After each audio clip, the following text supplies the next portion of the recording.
Now, where's your office?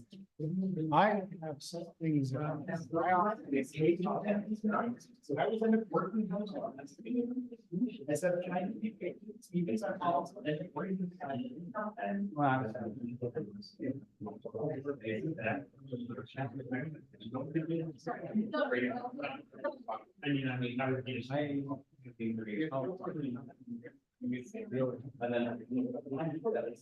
$6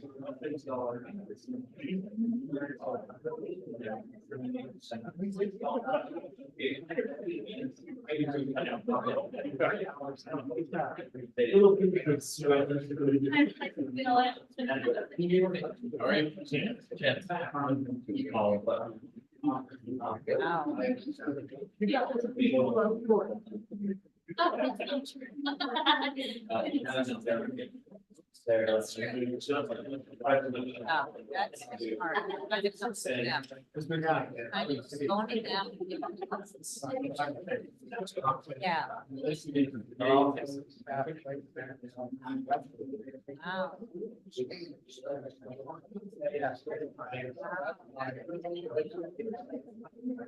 Wow.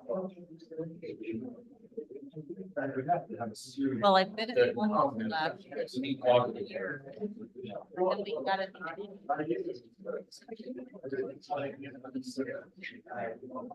then.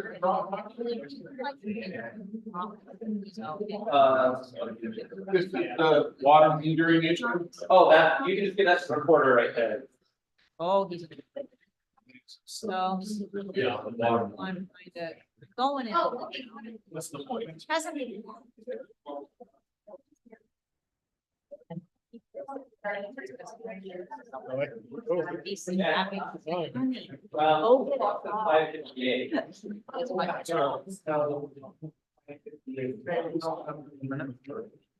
And retired. 4 months. 4 months. And he worked for 55.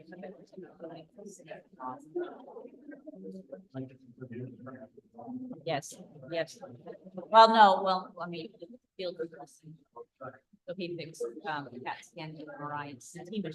But he was in hospitals along the Wasatch Front. But always, yeah, so 35 years. Now he's so. I'm sure. Coming to the rec center now. All right, sir, we ready? Okay, the clock on the wall says 6 o'clock, so we're going to start this meeting. We begin tonight with a special business meeting for, we will have an invocation. Brett, can I ask you to say that? And then Julie, would you lead us in the pledge? Our Father in heaven, we express gratitude for the opportunity which we have to gather here together this evening on behalf of our city. We're grateful for the good people that are here and for the blessings that we have received. We ask thee to please be with us tonight to help us to have wisdom and discernment and be able to make good decisions and be able to listen to the concerns that are raised. Again, we're grateful for what we have and close in the name of Jesus Christ. Amen. Amen. All right.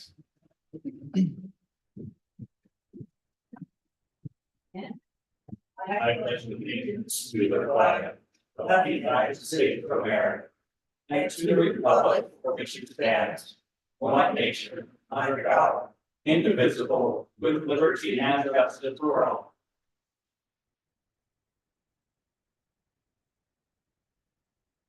Okay, we welcome everybody out. The item that we have on our special business meeting, because it needs to be an item by itself on the calendar according to state statute, is the discussion of the water metering and the issuance of a Series 2024 bond. So let me explain just a couple of things.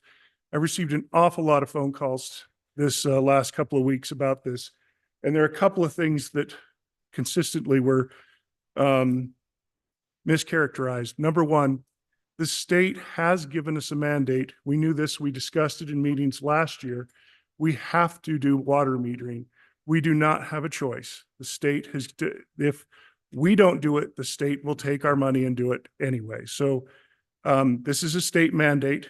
So the question is not if we do it, it's how do we do it?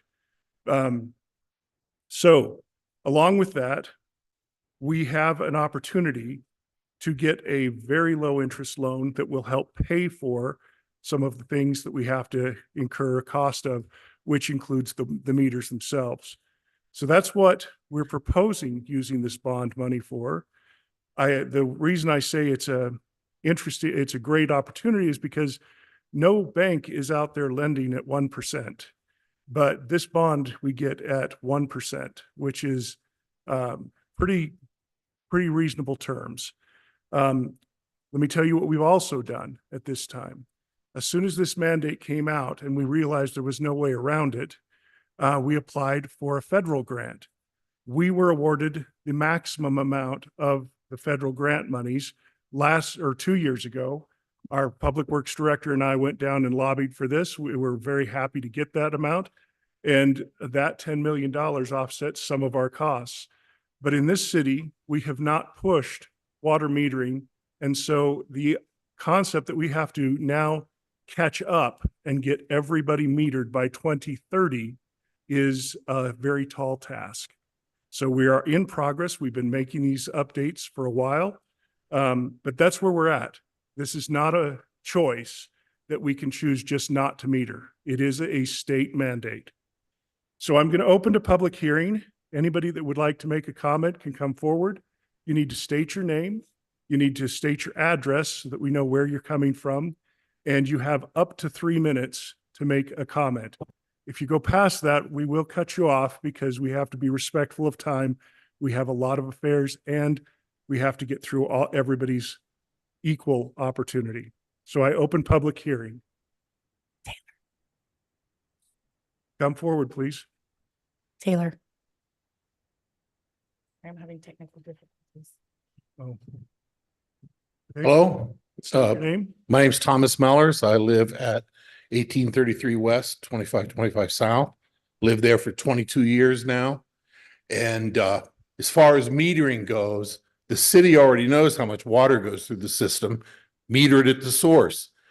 You control what days we water, what hours we water. The police are citing people for violating those things. And you cite that the state mandates it. I'm not sure that that's mandates each and every household. That seems wasteful. Whether it's wasteful or not, that is the mandate. That's very convenient for the city to just do that. $4 million, there's only 6,000 or so taxable units in this town. We now have one fire station. You're building another fire station. And just a year ago, or you're building an emergency service on the north end here. I just don't see where all these millions of dollars are coming from, besides us. So generally, I think it's not the taxes and how this town has went about building infrastructure has not really been very citizen friendly. It's been mandated over and over to us. And that's my feelings about it in a general sense. I think that the city, the council members should run this town from our perspective, not just a completely just keep growing government. Government's grown here just awful in the last 22 years. Anyone else?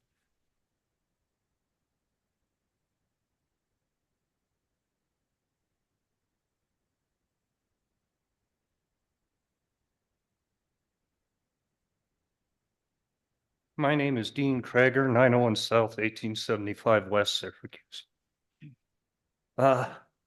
Ladies and gentlemen of the council, Mr. Mayor, I've written to all of you. Paul, thank you for responding. I look forward to our next communication. Now, I do realize that Utah is the second driest state in the lower 48. I have loved non-metered irrigation water. I have changed all my sprinkler heads throughout my system at my cost to save water. The big question, do we accept this bond or not? I can think of three ways better than raising taxes. All bonds raise taxes. I feel that the unmetered portion of this city should be billed a little bit each month to cover the cost of that meter. And when the time comes, they receive the discount off of their bill when the meter is paid for. It costs about $1,200 to $1,500 per meter can to install them. There's some challenges involved.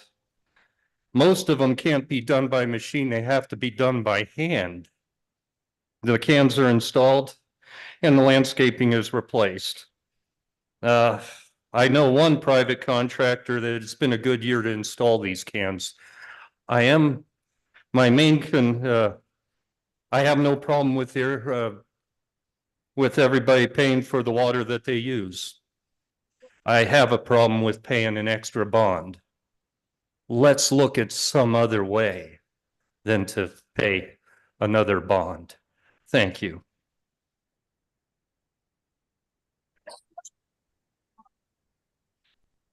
Anyone else? Come forward, please.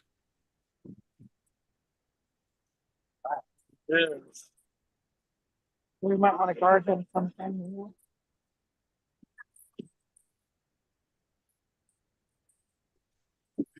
My name's John Booker. I live at 574 South, 3000 West here in Syracuse. I've lived here for 38 years. I've raised cattle or horses, had my allotment of 2 animals for 38 years. And now what I'm probably facing is I'm going to pay an exorbitant amount of money to keep grass underneath these animals so that I can raise food. And it doesn't go to just one family. So my biggest concern is the guy that has a total rock landscape, is he going to pay, by so many feet the same as me? Or I actually believe that they should consider a grandfather in, because we moved here, most of this was onions and pumpkins, and we didn't have all these houses and condos, and we're just building way past what our facilities will hold. I see in the real close future, you coming to us and saying we need a new sewage pond. I paid for the curb gutter and sidewalk bond. Now it's somebody else's turn. You got all these new residents, if you live in an apartment, do they pay anything? Or does the owner of the apartment complex pay the whole thing and divide it up in their rent? Maybe you could shed some light on your newsletter to how this is actually going to work. But will they be able to charge me, say my meter's already in, okay? And I have animals. Are they going to charge me starting now, or do they have to wait till 2030 to start charging me by that meter? The same as that's when we should supposedly have it finished. So I'd like to know that also. It's just, if I have to pay a lot of extra money since I'm on Social Security, and any of you that are know that it's not going up as fast as everything else. So we don't have an unlimited amount of money. My concern is are you going to put me totally out of the beef business? And therefore people have got to go to the store and buy their beef. They, can't buy a quarter beef or a half a beef from one of us that raises it. And there's a lot of us in Syracuse that do. So that's mainly my concern. And I just don't know where it's going to stop. I'm kind of worried with this number $4,182. Is that amount what you're estimating per installation is? And what portion of that are we going to have to pay? If we have to pay that whole thing and you spread it out, you say 15 years, then it might be a lot for people like us that are retired. Thank you very much. Anyone else?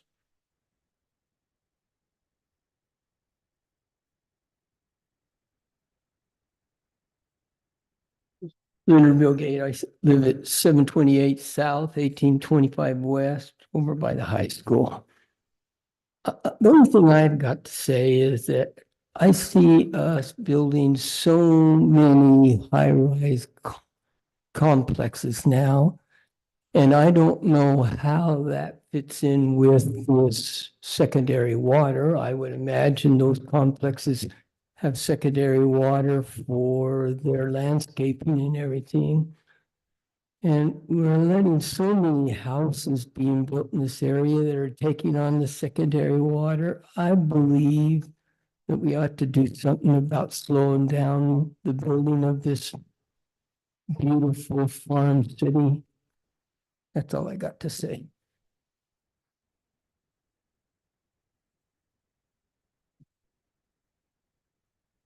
I'm Shauna Millgate, 728 South, 1825 West. I'm hearing all these questions, but I'm not hearing any answers to those questions. Also, you said it was mandated. I'd like to see the mandate. That should be shared to the people of this city. And I'd like to hear the answers to the questions that they're being asked. And that's all I have. Anyone else? Okay, did we get any online, Marisa? Okay.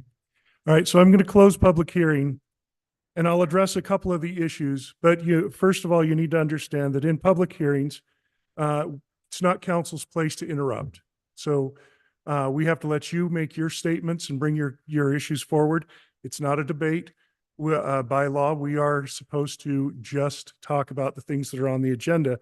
This is on the agenda, and we are going to answer your questions. The mandate is public. It's to the entire state. It's on the state website. It's on the city website. It is posted in the packet of this meeting. It was posted in the packet of several other meetings that we've held. So it's there, it's published, it is valid, comes from the governor. With regard to managing this city separate from the state, I can say that by the Utah Constitution gives the authority of the state to grant any permissions to operate cities. So I cannot, as mayor, take over anything that the state does or mandates to us. That is not my authority. I can run within the boundaries they've given us, and that is it. It was asked about the other, all the people who are joining the city. Everyone who builds something new in the city pays an impact fee. Those impact fees go to the infrastructure that has already been put in place or that has to be upgraded for the impact that they make on the city. So there's a whole nother group that complains very heavily about those impact fees and how it makes it difficult for them to build. I'm not very sympathetic to that because if you are net new, that burden should not be placed on our citizens who exist today because they've already paid it. And I am perfectly content with that. That is the way that the law works. The metering issue is done. It's been set for 2 years. So that's not a question. One thing that I would say is a lot of people are concerned about when they have to pay by the measurement of that meter. Actually, that's not been decided anywhere. No one has said that we are going to change the adjustment to be paid by meter. I can't ignore the fact that it may come up or it may be done by a future council. But at the present, the governor's mandate is that there is a meter on every household by 2030. So that's all we're addressing at the moment. I'm going to open it up for discussion by council. If I've missed any of the questions, feel free to answer them on your own. It is a debate for council and a decision for them. I'm not a voting party on this matter. I am just the officiator of this section of the meeting. So just to be clear, it's the bond that we're talking about. The fact that we have to do it is non-negotiable. That's a state mandate. We have to do it. Now we're just trying to figure out how we're going to pay for it with as little interest as possible.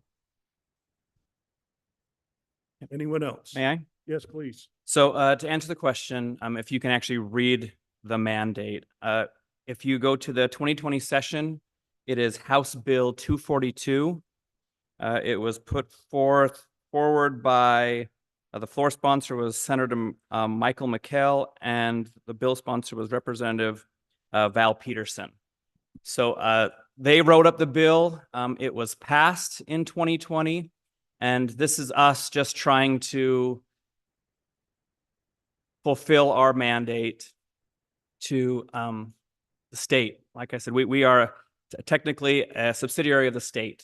Our constitution comes from the state, and we have to abide by that. Now, another item that was raised, I want to just read something from the packet.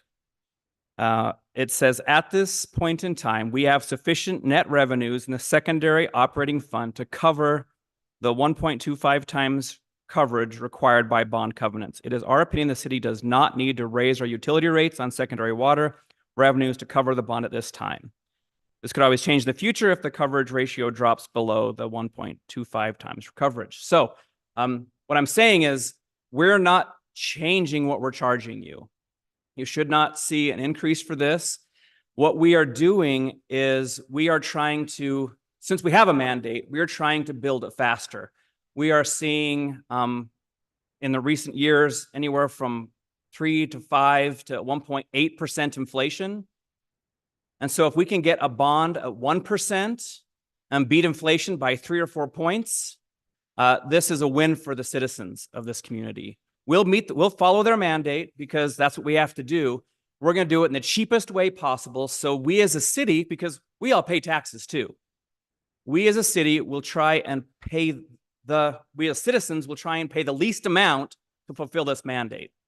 This is us doing that. Again, we're at 1% interest rate. This is a special bond put forward to help offset the costs to the cities. And we are going to do everything we can to try and limit the effect on the citizens. Now, when it comes to farmers, I do want to say, I know this city council loves farmers. We're going to try and do everything we can to try and keep the farmers alive and well. We are not going to try and have you pay exorbitant amounts. We want you to keep farming. We want you to keep doing what Syracuse is known for. And that's all I have to say. Thank you for coming here. I know you guys are passionate about this. Please know we are trying to do this in such a way to not raise taxes and save the citizens of this community money. So just to touch on that with what Jordan was saying about our farmers, I have horses myself, and many of you know that. And I desperately talk to people every day about trying to keep everything that is farming in Syracuse still part of Syracuse. And a lot of you folks that have small, what we would consider a homestead type properties, they're in city limits and they're on culinary and secondary water. So that is a big deal. And we do recognize that. And that is one of the big things that I keep looking at is how it's going to affect you folks. But as Jordan said, we're not changing the cost of what you're already receiving. But the meter will, and as the mayor says, you can't ignore that it's likely going to happen. That's the whole point of a meter, like Layton does and things like that. And I know a few people in Layton who farm and are already metered. And honestly, I should have spoke to them before this meeting and I haven't. And the thought just came to my head when you brought up how it's going to affect you in the farming area of it. And I would definitely consider that I should probably go talk to them and see how it affects them. But I'm not sure they would have a difference of opinion if they have been there long enough to have not had metered. So to see how it affected them. But I'm sure somebody over there has that we can talk to or that I can talk to. So I will definitely go and do that just to get another opinion on it. I think the issue is meter or no meter. Yeah. There has to be a meter. Yeah, there has to be a meter. Just I wish we had that choice. Now, I would encourage you all to write your representatives and tell them to stop doing this kind of legislation that all the cost falls in the cities. this isn't the first time they did it. They did it when they separated Davis County sheriffs and paramedics. They were like, oh, we're going to separate this. Here you go. This is your new cost. And it's not something we see when they first bring it up either. They just are, Here you go. This is what you have to do. The same thing's kind of happening now with the homeless shelter. Davis County's got to foot the bill for it because the state said we have to have one. This isn't new coming from the state. It's one more thing we have to figure out as a city. Elections matter, and please write your legislators. So I'll chime in here if you guys don't mind, but yeah. Yeah, absolutely. As your council person, as a council person, I would never push an agenda to install secondary meters. We are faced with a problem that is already, as everybody's already said, the state has said, you must do this, Syracuse City. And so our job as your council members is to find a cost-effective solution. As Dave mentioned, we've already secured a sizable grant. We've looked at cost-effective methods of installing this. Our Public Works Department is going to install these meters very cost-effectively. And I don't know anywhere in the private sector where we could get an interest rate of 1% on money loaned. So I think, in a perfect world, we wouldn't be installing secondary meters, but that's not where we're at. We're tasked with solving a problem, and I think we're going about it in the most cost-effective, responsible way we know how. And we've been discussing this for some time now. Well, I kind of, oh, is it on? Yep. Okay, I do agree. I mean, the meter's coming. I think it's unfortunate. I wish that it's not imposed on us, but it is. And we are trying to do our best to give the citizens of Syracuse, the best that we can. And I will say, as part of this, one thing we also have to do is we do have to provide the information back to you so you can know how much. I think the state's trying to say that, look, if you know how much water you're using, perhaps it'll spur someone to be conscientious. If they compare it and their neighbor who has the same size lot is using half the water, maybe it'll spur a thought on them that maybe they can do like you guys said, put on those water efficient heads, those timed systems that are more efficient. So right now we're going to try and raise awareness, do the best we can, but in the end, this is making the best of a interesting situation. And that's the state's goal. Their end goal is water conservation and to make us aware and to make it a shared responsibility for everyone. That's their end goal. Anything else, council? Okay, so we do need we've held the public hearing. Staff, I'm not seeing the resolution in this meeting. Is this just the public hearing? Okay. All right, so with that, I will take a motion to adjourn from our special session. Motion to adjourn. Second. Motion made and second, all in favor? Aye. Any opposed? Okay, I will now call to order our regular scheduled business meeting. The first item on the agenda is to recognize former council members, Lisa Bingham and Seth Teague. I've asked our city manager, Brody Bavaro, to come down and make a presentation.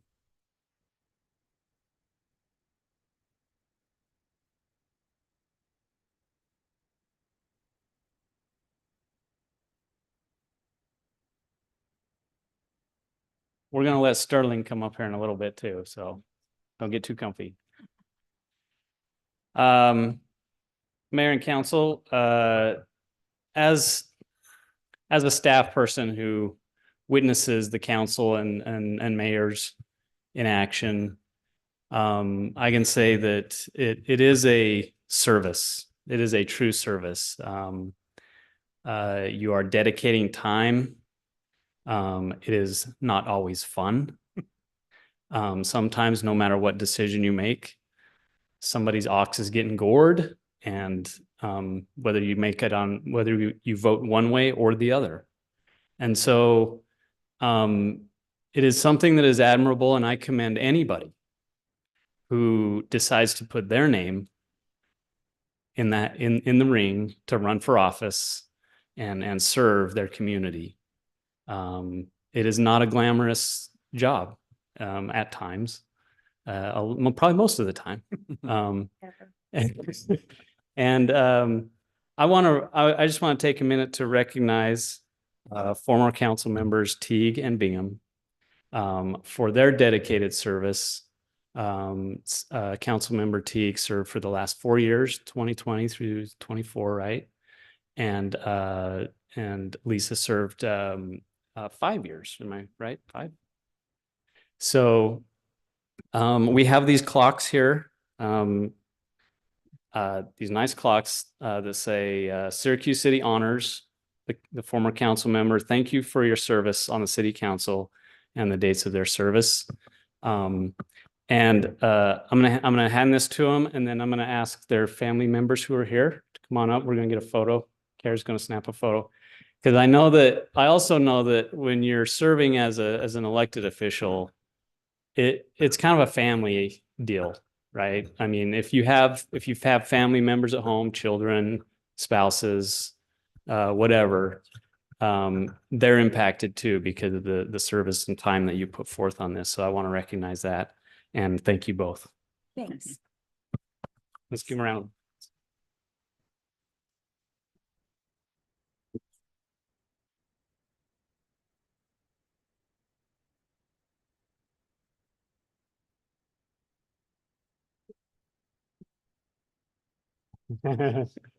Yeah, if you want to come over here, maybe. Right. Actually.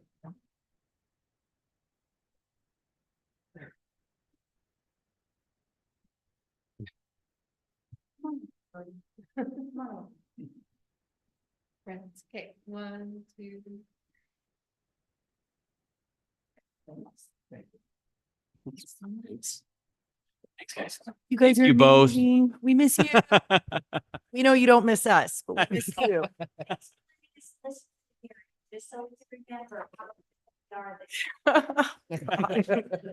Yeah. Okay. We're going to move on. Our next item is public comment. If you have a public comment for an item that is on this agenda or is not on this agenda and you'd like to bring to our attention, please come forward. You have the same 3 minutes, same rules apply. Please state your name and address. Also, just a reminder, if you bring up something that's not on this agenda, City Council cannot, because of the Open and Public Meetings Act, respond. So that's why we don't have that option. It's not available to us.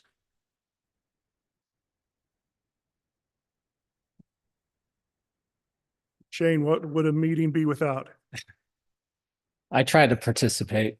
You're Shane, appreciated. Shane Croton, 2353 South, 3585 West. I just wanted to add one comment related to the proposed ordinance amendment item 12 for driveway garage standards. From what I read, it's a great idea that we're having a minimum standard or requirement for the driveways.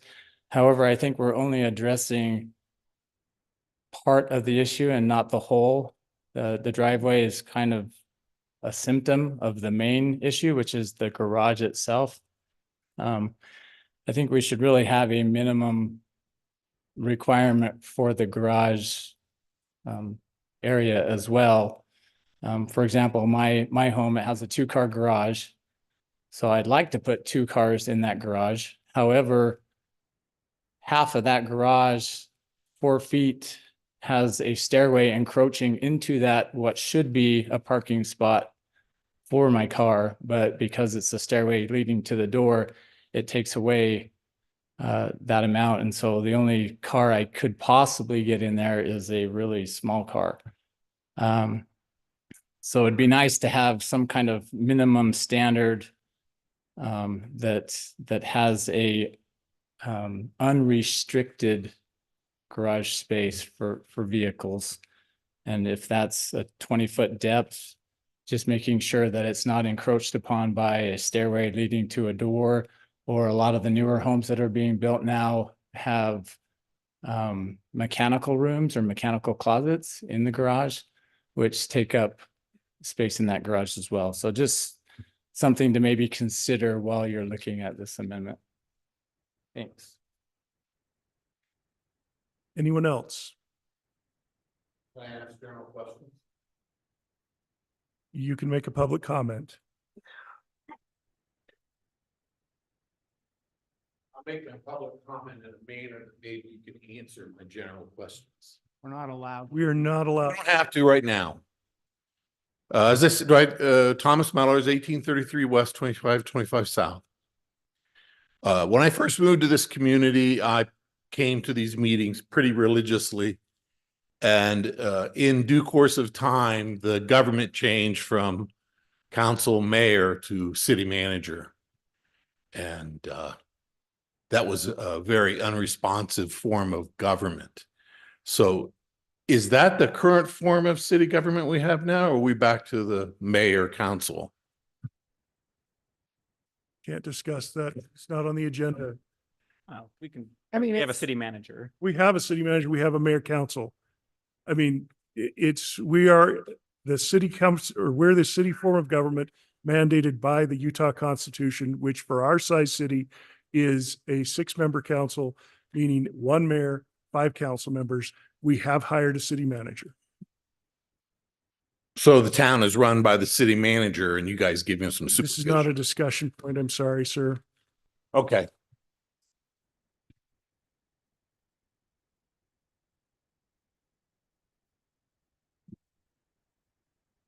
Anyone else? Okay, I'm going to close public comment. We'll move on to item number 4. Item number 4 is approval of minutes. We have 3 of those. One for January 9th, our regular business meeting from January. We have a work session and a special meeting session for January 23rd.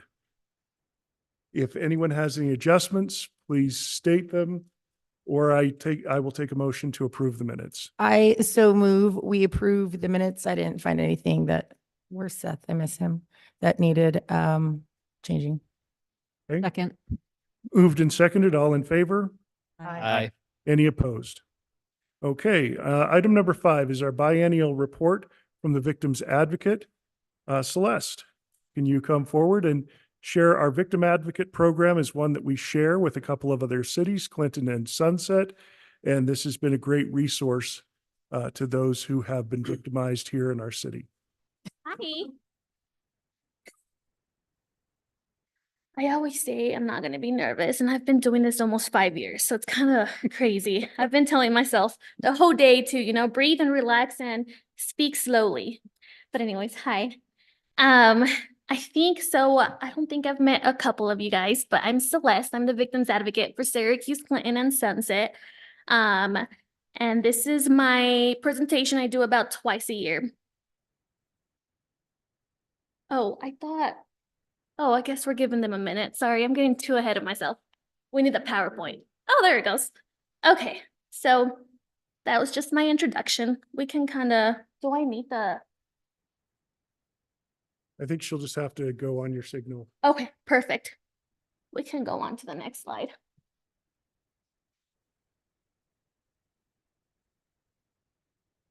Well, I will figure that out. I do want to say that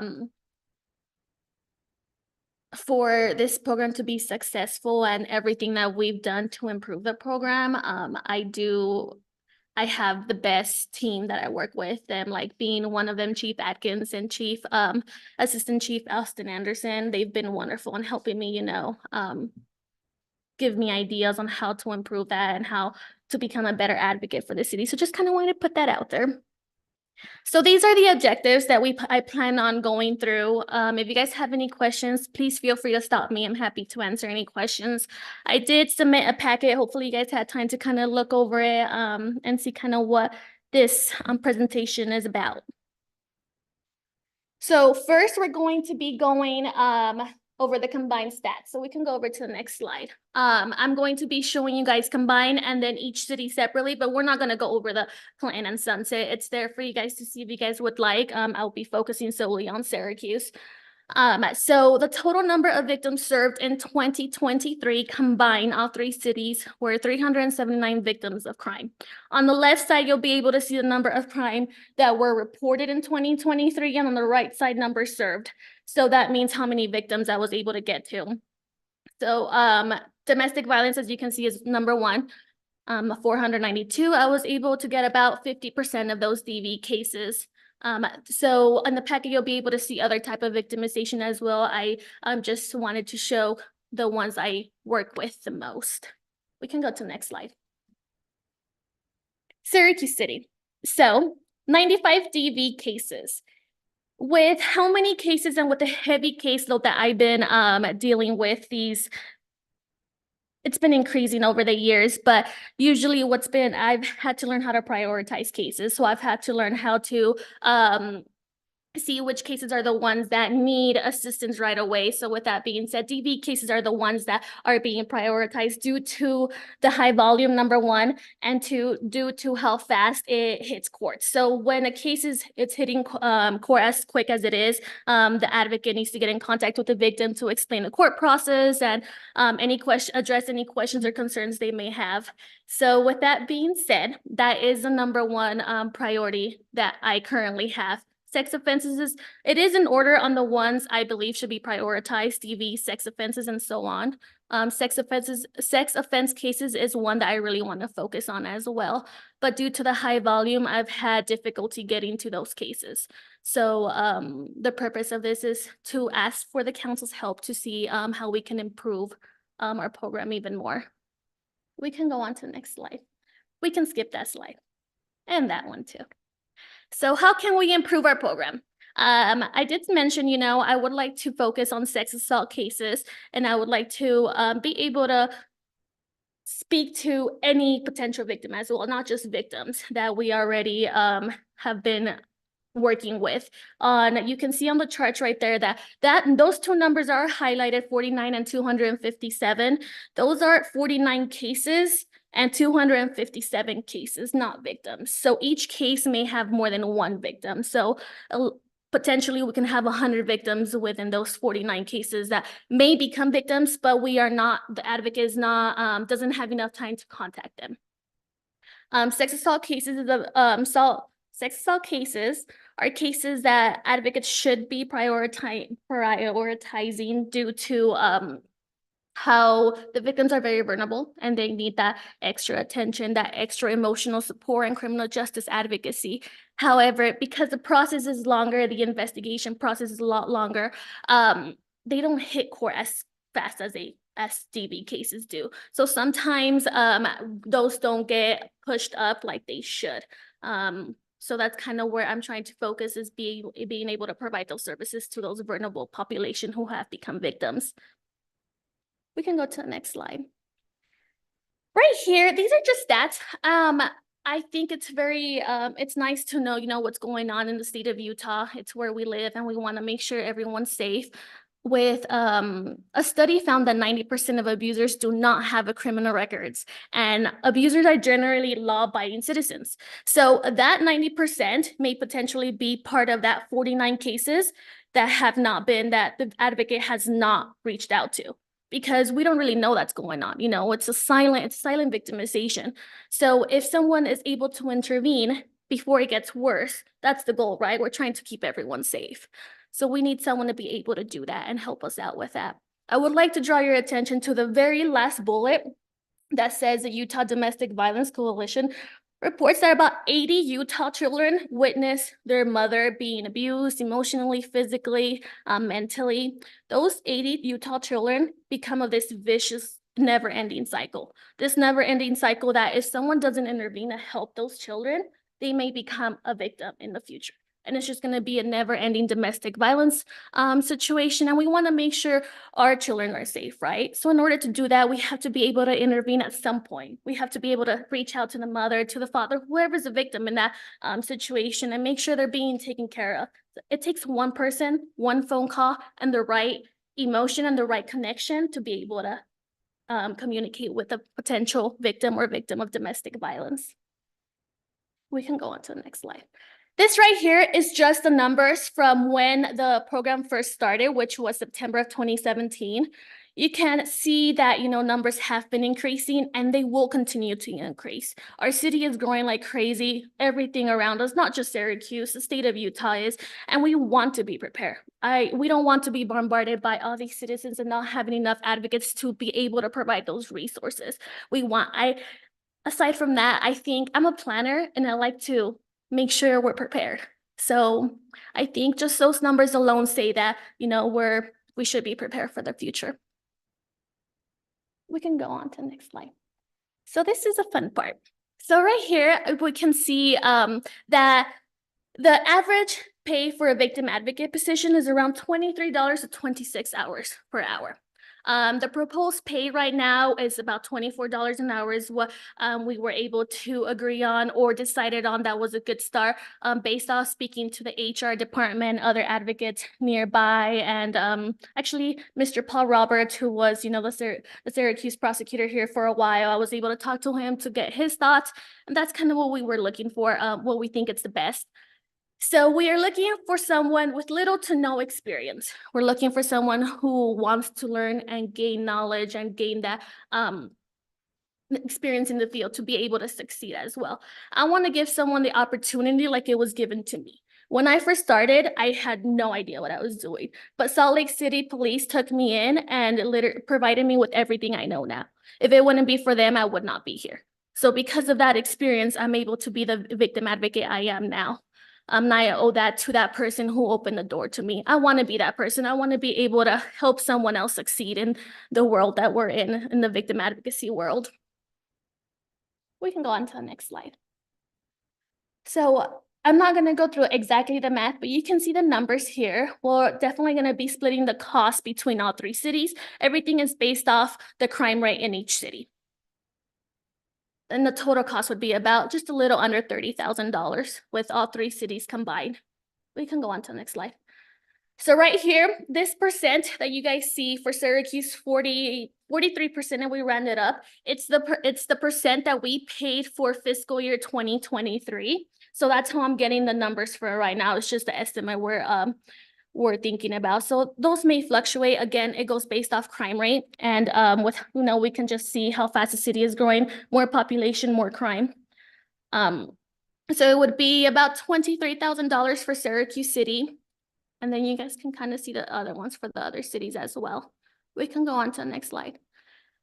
So based off those numbers from the prior slide, we can see that for FY25, if we were to accept this and go forward with a part-time victims advocate, we would be adding about $12,000 more to the budget for a part-time advocate to help us out with the crime rate. Clinton will be paying a little bit more, as you can see, and it just split based off that percent. This is the estimate grand total. So this is what we would pay all together with what we paid already plus the part-time victim advocate. And you can kind of see the numbers of what it would be and the difference between prior year and just one advocate. Do you guys have any questions so far? Oh, perfect. Okay, I really just wanted to end the this presentation with telling you guys a little bit about what I've been up to this last year.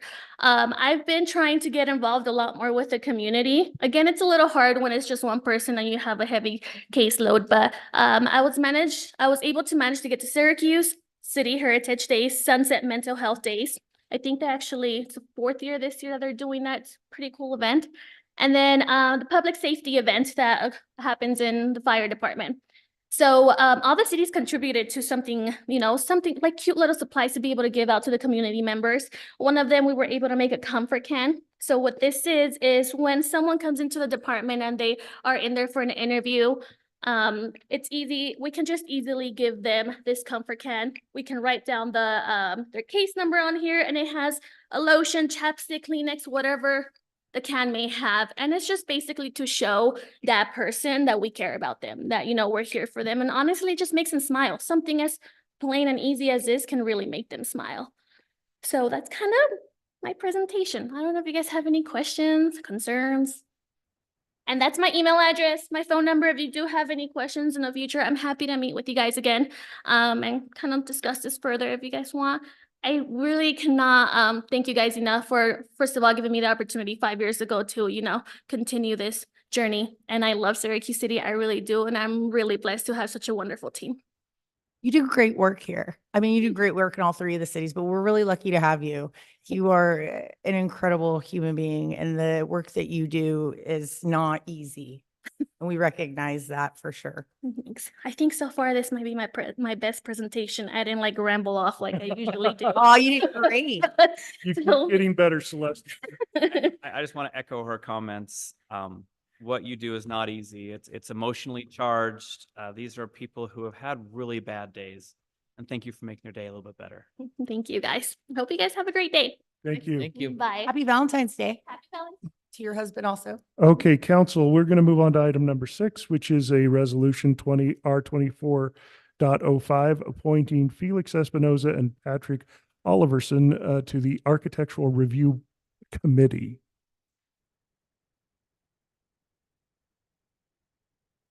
I need a motion for that. Oh, I thought you were asking us to talk about it. We're like, well, we're good with it. There you go. That's fine. Those are my nominations that I put forward to fill those spots. I just need a motion. I move that we approve the proposed resolution R24-05, appointing Felix Espinoza and Patrick Oliverson to the Agricultural Review Committee. Second. That was architecture. Architectural, right? That's what I said. Yep. Okay, all in favor? Aye. Any opposed? Okay, that resolution passes unanimously. We'll move on to authorize administration. Authorize administration to award contract for 1000 West Road Improvement Project.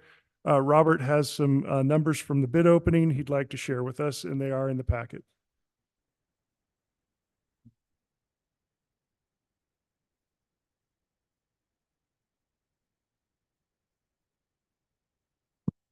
So this 1000 West project is the section of 1000 West north of the roundabout. So between 2150 south down to 2700 south.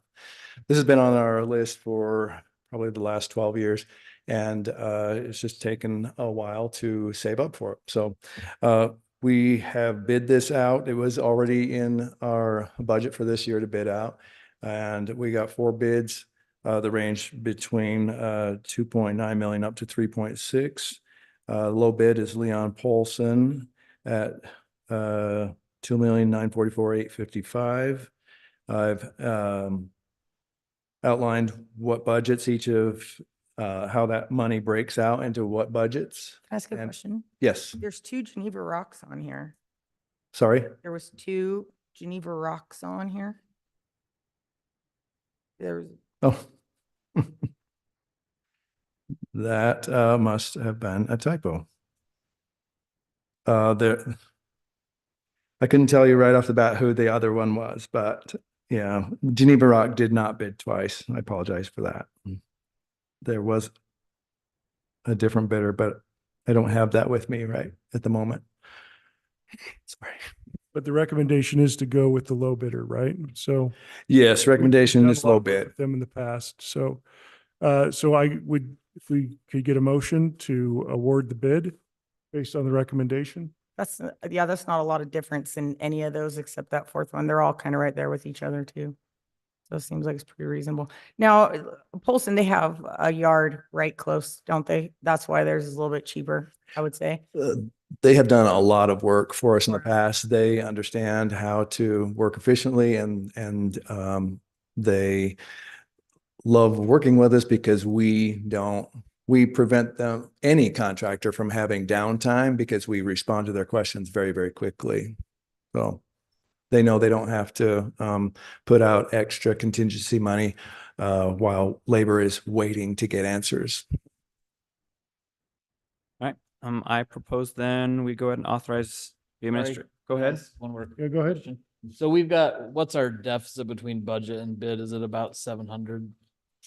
Yeah, so 774. So what we are going to be doing, there is also in this budget for this year to do 4000 West section of it for water lines. And we figured we would hold off on doing that. Okay. Probably push that out in the future. And then also there's some ARPA money that can cover that was programmed in for culinary, but it can actually move over to help with the storm drain money. So we'll be covered. Okay. I'll let you make it. Let's see, I'll make a motion that we award the contract for the 1000 West road improvement project to Polson? Leon Polson. Leon Polson. Second. Moved and seconded. All in favor? Aye. Any opposed? Motion passes unanimously. Item number 8, authorize administration to award bid for the 1525 West Culinary Transmission Line project. So we had several bids on this project, ranging from just a little over $1 million up to 1.5. 8 bidders bid, and the low bid is Craythorne. They have done work for Syracuse.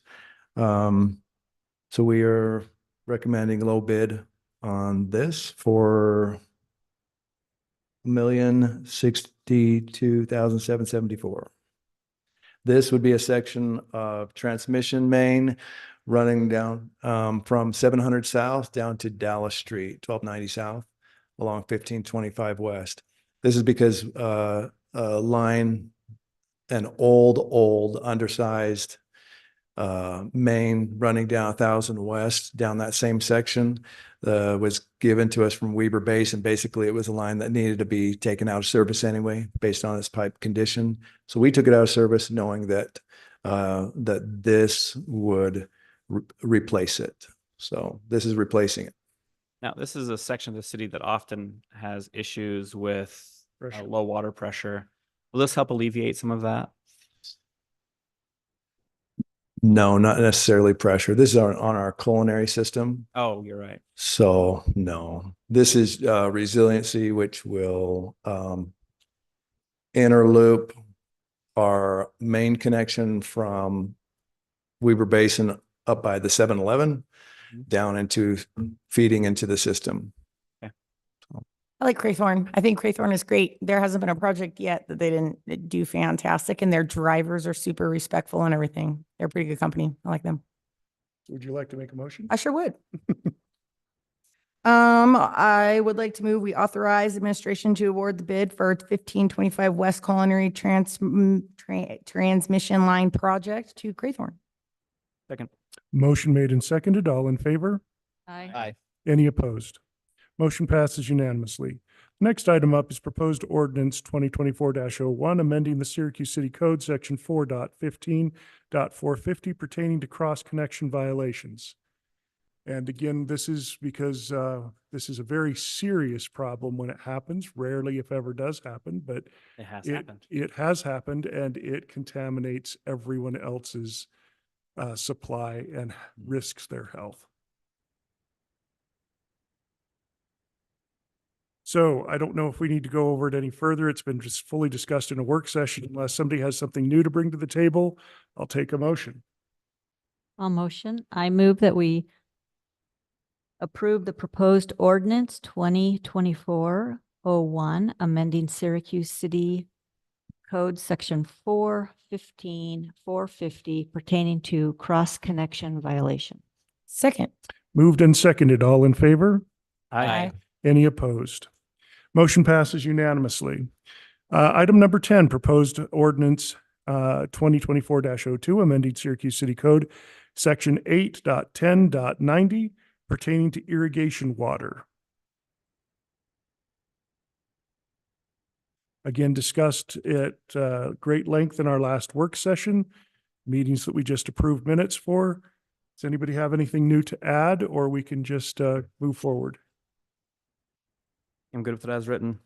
Okay, Mr. Mayor, I move that we approve ordinance 2024-02, amending Syracuse City Code, section 8.10.090 pertaining to irrigation water.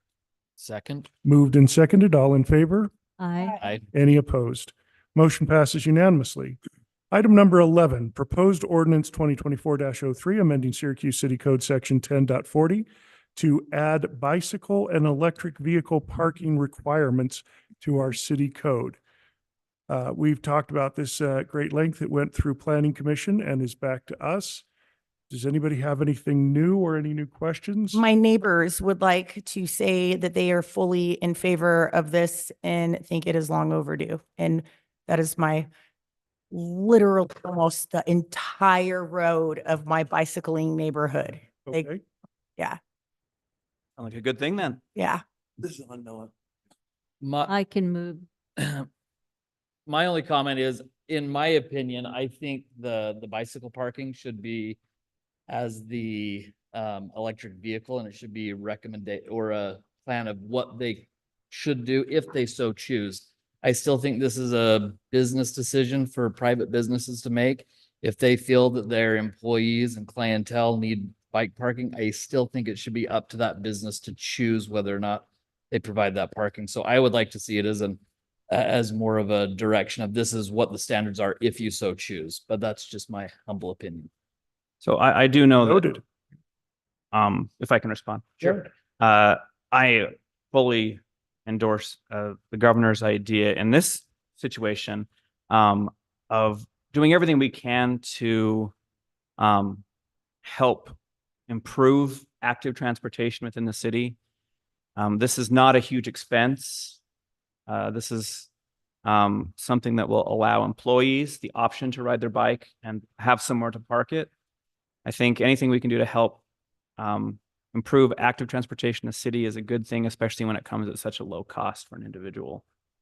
So I don't think, again, this is just for new construction going forward. Sure. This is not retroactive, so everyone has to go in and make a change. So I don't see this as a huge impact, and I actually would like to try and keep it as required, but I do agree on leaving the recommendation for Yeah, electric. and I may be coming at it as a small business owner who's recently gone through a purchase of a building. I know how expensive it is. And so again, I still think it's a business decision. So I realize the cost might not be great, but for a small business trying to open their doors for the first time, it could be expensive for them. It could be a stumbling block. On that topic right there, I have a question about that. Would it, if they were in like a complex, like in how Walmart has their huge parking lot and all those businesses are in there, could it accommodate that? Like there could be like a central area for that?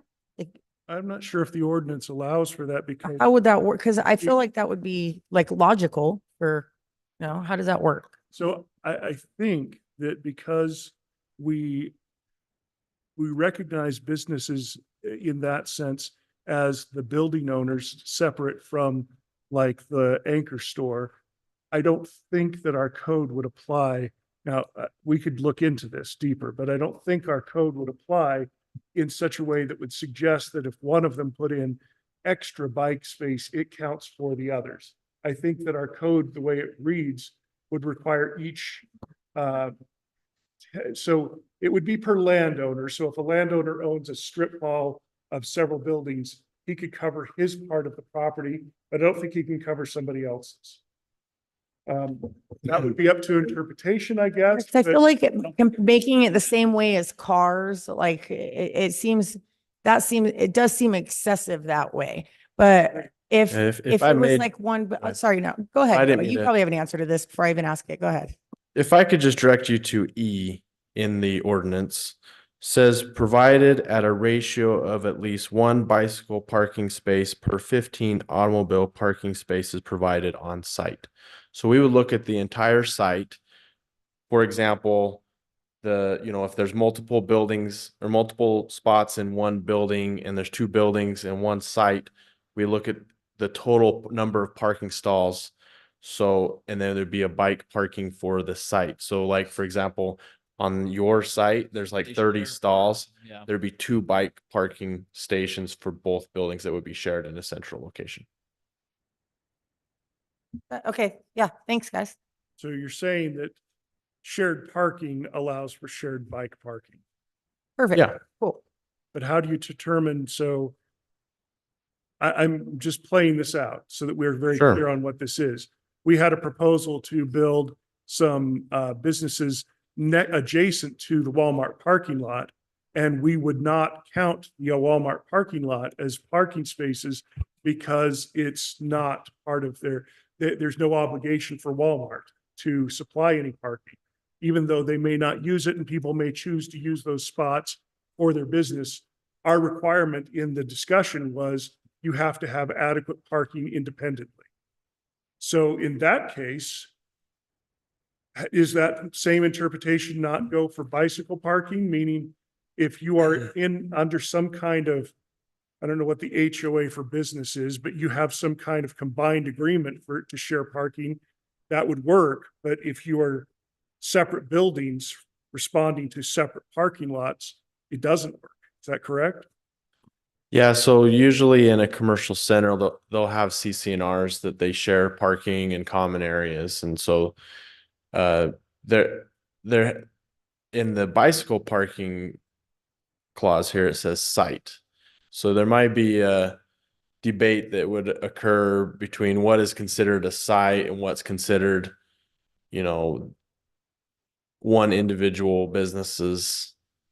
And So like if there's like a big thing, because this is all new construction. So say there's a big something going in with a bunch of little stores around it, that one site for that building and the stores, little small strip malls type stores around it. Okay, we have one area sectioned off for your parking for bikes and things like that. Is that kind of, Yeah, for example, I'm glad you speak Genism. I appreciate it. yeah, like the Walmart is building a gas station. We determined that their site was not the entire Walmart site. It wouldn't make sense for us to then make them put in a bunch of duplicate bike parking. And it does say it maxes out at 15. So if 20. or excuse me, thank you. 20? Yep. You're right. G says 20. So there is a maximum. And so if it is a huge parking lot, that's a question over whether or not the site's going to be there. I think they're like anything. Sometimes there's some common sense, and I don't see us getting in a lockdown debate over exactly how many bike parking stalls in a site plan, to be honest. I'm just going to say this. I'm not a voting member on the first round, only in the event of ties. So take my opinion for just opinion, but I kind of side with Paul here. I would leave it up to the business to decide, because I think that when you get a sizable business, if the employees say we'd like bike parking, they usually listen and put bike parking in. If they are way away from everything and there's no bike trail that gets them there, maybe it doesn't make sense. And maybe they're just putting an obstacle between the valid parking spaces and the door. I mean, you would like to think they would put bicycle parking in if asked, or you Yeah. would hope that employees would feel confident enough to ask for it. So I can use a recent example that was somewhat the catalyst for this ordinance amendment. We did have a recent site plan where they didn't have bike parking. It's for a medical building. It will have employees that will be, multiple employees. And there is language already in the site planning ordinance that says that things like alternate transportation should be considered. And, there's just kind of some fluffy language in there. And we recommended it as staff. We said, hey, I think you might want to look at some bike parking. And they said, well, is it required? I said, no. And they said, okay, thank you very much. Yeah, I agree with So- Jordan on this. Yeah, that's Fully. I Yeah. think they made a business decision. Yeah. And That wasn't best for them. we're making a city decision. Okay. The city, I think we have the obligation to, Spend other people's money. Do what's best for the better health of Yeah, the it's a- community. and I Well, the believe active business would be transportation, paid. additional transportation sources. I feel like that are statement best was interest. one of those things that spend other people's money. So we would like them to do what's right by their employees, but thank you. We don't. Well, I mean, you don't. respectfully, we all have our opinions, and Yep. that's okay. Totally Yes. agree. And as a point of clarification too, in the process, it's usually not the end user that is making those decisions. It's the developer who is oftentimes doesn't know exactly who the end business is going to be in there. It's just sometimes the design of the building will you can have a good guess of what it is, but yeah. Well, I mean, I got up very early this morning so that I could take a very long lunch and sit through the active transportation Wasatch Regional Council meetings today. And most of the bike activists are admitting that few people in the state of Utah use it as transportation to business. It is a choice for recreation, is what is getting most of the attention. So I'm okay with either. I'm not objection. Anybody wants to ride their bike, go ride your bike. Great. I'm just a little cautious when I tell people what they have to do as an accessory to their building. That's all. Don't we do that all the time? Like literally how many parking stalls they have to have and how many things they have to, we literally do that all the time. Okay, we're allowed to disagree. So I need a motion one way or another from somebody because I don't make that motion. So I'm in favor of this. So I'm going to go ahead and move that we accept ordinance 2024-03, amending Syracuse City Code, section 10.40 to add bicycle. I have one and more question. Electric vehicle parking recommendation. Hold on, I got one more question. It says, parking requirements. I mean, required. Is it going to be set in stone? Can it be encouraged? Well, I think that's what Paul was saying. That was my point, that I think if businesses so choose to install bike parking, we should do similar to what we've done with the electric vehicle charging stations and say, if you so choose, here's how you do it. Here's the code to follow. Okay, so I'm gonna, just a minute, I'm gonna write the situation that we have. We have a hanging motion on the table. So do we have a? I was second just for gonna that? point out that also No, I need- after first she. I need a second for that emotion or. Second, Okay. second. Motion seconded. Now I'll open it up to future discussion. But we had to, Okay, so by our own rules, after we have- Paul's example, Julie, Yep. that what Noah said directly after that earlier was, what did you say about telling them about the public transportation, that they encouraging it? Oh, yeah, if it's encouraged, the developer won't do it. Generally, I mean, Generally speaking, Have they done it yet? in my experience, Yes or no? oftentimes, I have to be fair. Sometimes we do get, I mean, yeah, sometimes the developer has different goals than what the planner does, for sure. I will say that in my experience in city council, I will say there are some great developers, and I've been impressed by several of them. There are also those that will try and put 2 parking stalls for a medical office building, or it seems like they want to do as little as possible because they want to build a building and get a tenant in there. And then what happens after that is not their problem. But that tenant Funny also thing. has a lot of times tenants will engage before they're completely done. If that tenant who is operating a business says, hey, I've got a huge need for bike parking, they can negotiate that in as part of their lease that, hey, we need to fix bike parking, and oh, here's the city code that if you're going to do it, this is how you should do it. So I still think it is a business decision and should be a choice. Why, Okay. why don't we mandate juice machines and vegetable trays too? I'm not. That's not even about that. comparison. Okay, That's, so That's a good comparison. I mean, How is it not? we're right. talking about parking. I'm going to go back and say that we have a motion on the table. So I'm going to call the motion and we can vote as you choose. So the motion is because we've had great discussion, the motion is to pass the ordinance as written that includes requiring bicycle parking, But only recommending electric. but only recommending electrical. Okay, that sounds better. So that's the motion on the table. All in favor? Aye. All opposed? Nay. Okay, so that is a 3-2 vote. The ayes have it. It passes. I'm going to move us on to item number 12, which is ordinance 2024-04, amending the Syracuse City Code section 10.40.70 pertaining to driveway and garage standards. We've heard this quite a bit. It was addressed in public comment. The general idea is we have to have enough driveway in this case so that you can park a car without impeding on the sidewalk.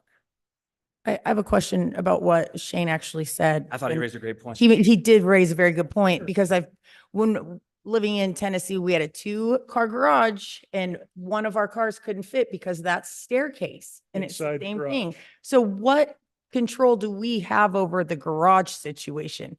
Can we look at that? Is that something that's included? Can you legally claim a 2-car garage if 2 cars can't fit in it? Well, Like, how does that work? But ultimately, the end user, I mean, with a few exceptions, like the staircase Shane was mentioning, But even if we mandate, even if you have, okay, we've got to increase garage, there's still, people are gonna still fill that. That's not the point, though. The with point is stuff. to allow it to put their cars in it. Well, then you have to define car. Yeah, like But the size up. driveway is ultimately what's gonna cause the Right, the overhang, whether they choose to park in in the garage or not, will be up to them. I think that the ordinance is written to address the driveway. I think that we could certainly pick up a Go back. separate Yeah. ordinance to pick up the garage space. I happen to be a neighbor of Shane. The same builder gave me the same problem that he has. Okay, so see, yeah. My middle stall, I cannot get a full-size car in, but I also didn't build the house, so I didn't have a choice. I could buy the house that was available to me. So Yeah, if you want, I can tell you what the ordinance currently requires for garages, but I know that this it's ordinance. kind of not this Is ordinance. that this? Yeah, ordinance? so It's in the same section, but this ordinance just contemplated the, Slash garage standards. yeah, this Do we just address it says you gotta have separately? 20 feet in front of a garage, but we already in ordinance, we say that you have to have 400 square feet and it has to be 20 feet wide. But Shane was right. Sometimes there are, Deep enough. yeah, sometimes there's stairways or things that they do. And also in our ordinance, it says that every single family home has to have 2 parking stalls. And so, and then in the ordinance, it defines what a parking stall is 9 feet by 20. So if there's a stairway, technically we wouldn't count that, but on when we look at homes for a building permit, most homes will have a driveway and in front of the garage that we can count as parking stalls. And if one is inside, so they can meet the 2 minimum parking stalls required. It doesn't say it has to be inside the garage. So that's something we should do separate. Yeah. I think Yeah, We could I would amend agree. that and say Separate this. this and then do that another day. Yeah. it's kind of 2 different Yeah. things. All right, but- I'm good with that. City attorney. So I would ask staff if we can go ahead and just set up a future agenda item to look at Garage what qualifies as a parking stall in a garage. or depth. Yeah. Are there any other discussion on this ordinance? Nope. All right, do we want to go ahead and make a motion? I move that we approve proposed ordinance 2024-04, amending Syracuse City Codes. Sorry about that. Section 1040-070. I second. Okay, we have a motion, and a second. Let's go ahead and call for the vote. All in favor, please say aye. Aye. All opposed? All right, motion carries unanimous. Thank you. Okay, thank you.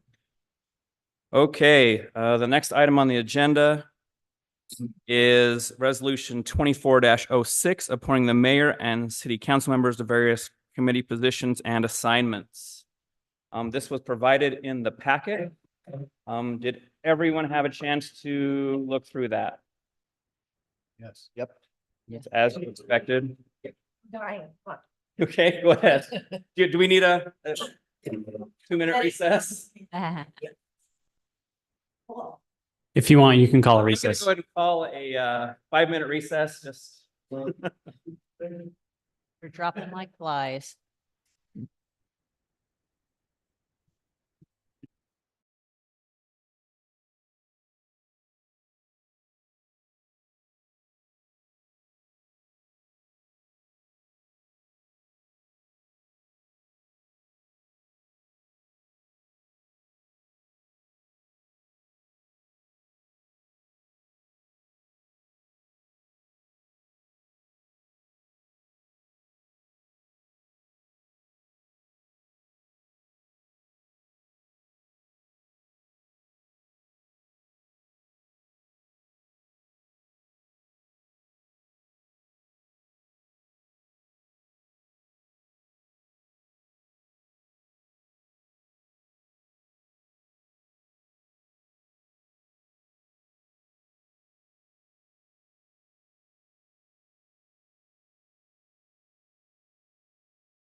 Aye.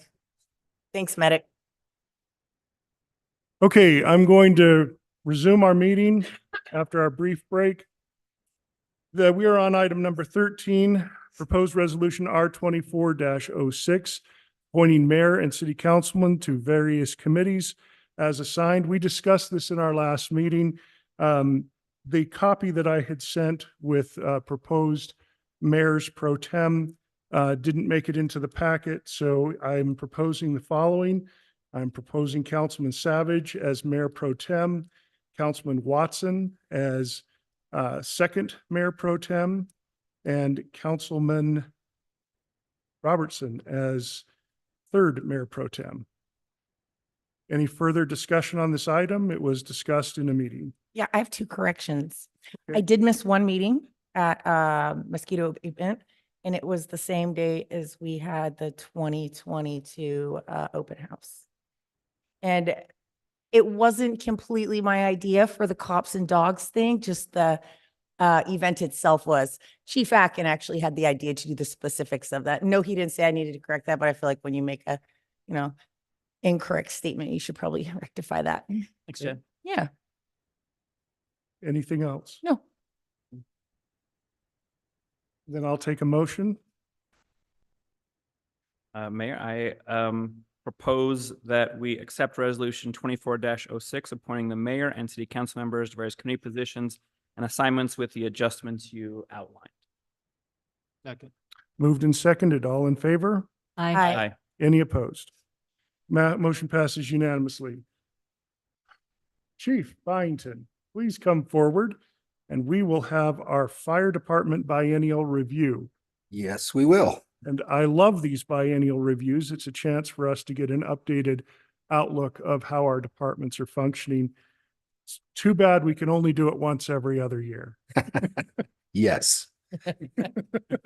So, thank you for letting me have a little bit of time to share some details with you about the fire department for the past couple of years. And also, thanks to Marisa, she's going to be driving this for me. So first off, we'll go ahead and start with the mission statement for the fire department. As professional firefighters, we will respond to serve and assist the citizens of our community in their time of need with courage, conviction, and compassion. The objectives for today is to talk about the department expectations, and these are based off the goals that were set by the council and the mayor, and we'll go through those and how we're achieving those as a department. We'll also talk about some department statistics. That way we can make our engineer happy with the statistics. We'll look at efficiency measures. How do we measure how well we do as a department compared to national standards and to our neighboring departments? We'll also talk about some future considerations and then leave a little bit of time for any questions if you have any. So the first one here is the first vision statement. I'm going to read through some stuff and let you take a look at these pictures. And with that, I'm going to spend some time bragging about our fire department and how dang awesome and how proud I am of our firefighters. They do such a good job for us.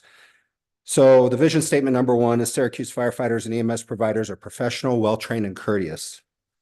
Our Syracuse firefighters are trained to respond on a multitude of emergencies, which result in the need to be proficient in skills such as emergency medical services, mass casualty incidents, hazardous materials, apparatus maintenance and operation, fire inspections and investigations, public education, rope rescue, confined space rescue, trench and structural collapse rescue, vehicle extrication, ice rescue, structural firefighting, wildland firefighting, and any other expected emergency that comes around.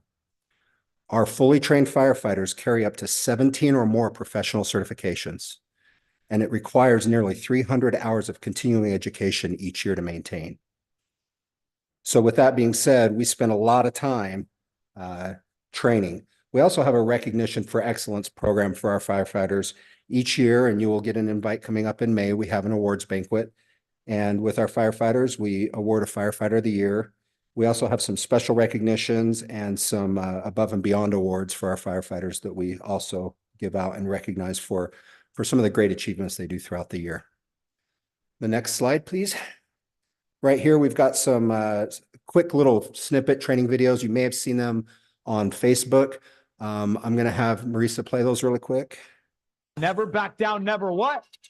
Never give up. Never back down, never what? Never give up.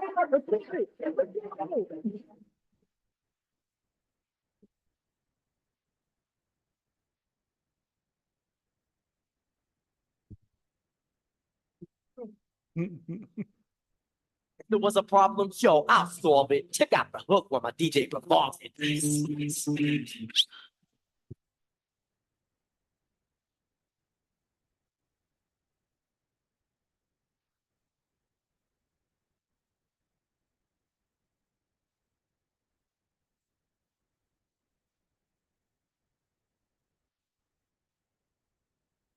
So those are just a couple of the trainings of the many trainings that back we've done down, over the never last year. And I want to thank you as a council for giving us the opportunity and the ability within a budget to get these trainings and to train for some of these high risk, low frequency events that we have.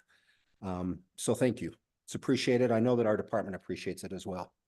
So this slide right here is the vision statement number 2. It is the Syracuse Fire Department has the equipment, training, and personnel to respond quickly. So response times, we pride ourselves on a quick response time to emergencies within our community. We track call response times and we continually work at finding ways to improve those. Some of the ways that we do this and we track our tracking systems are our daily report logs, quality assurance that we check daily and weekly, monthly reporting to the State Fire Marshal's office. We have a monthly meeting with our officers. And we have quarterly meetings with the Davis County Dispatch. One of the other things that we've done over the last little bit was we updated our station alerting system.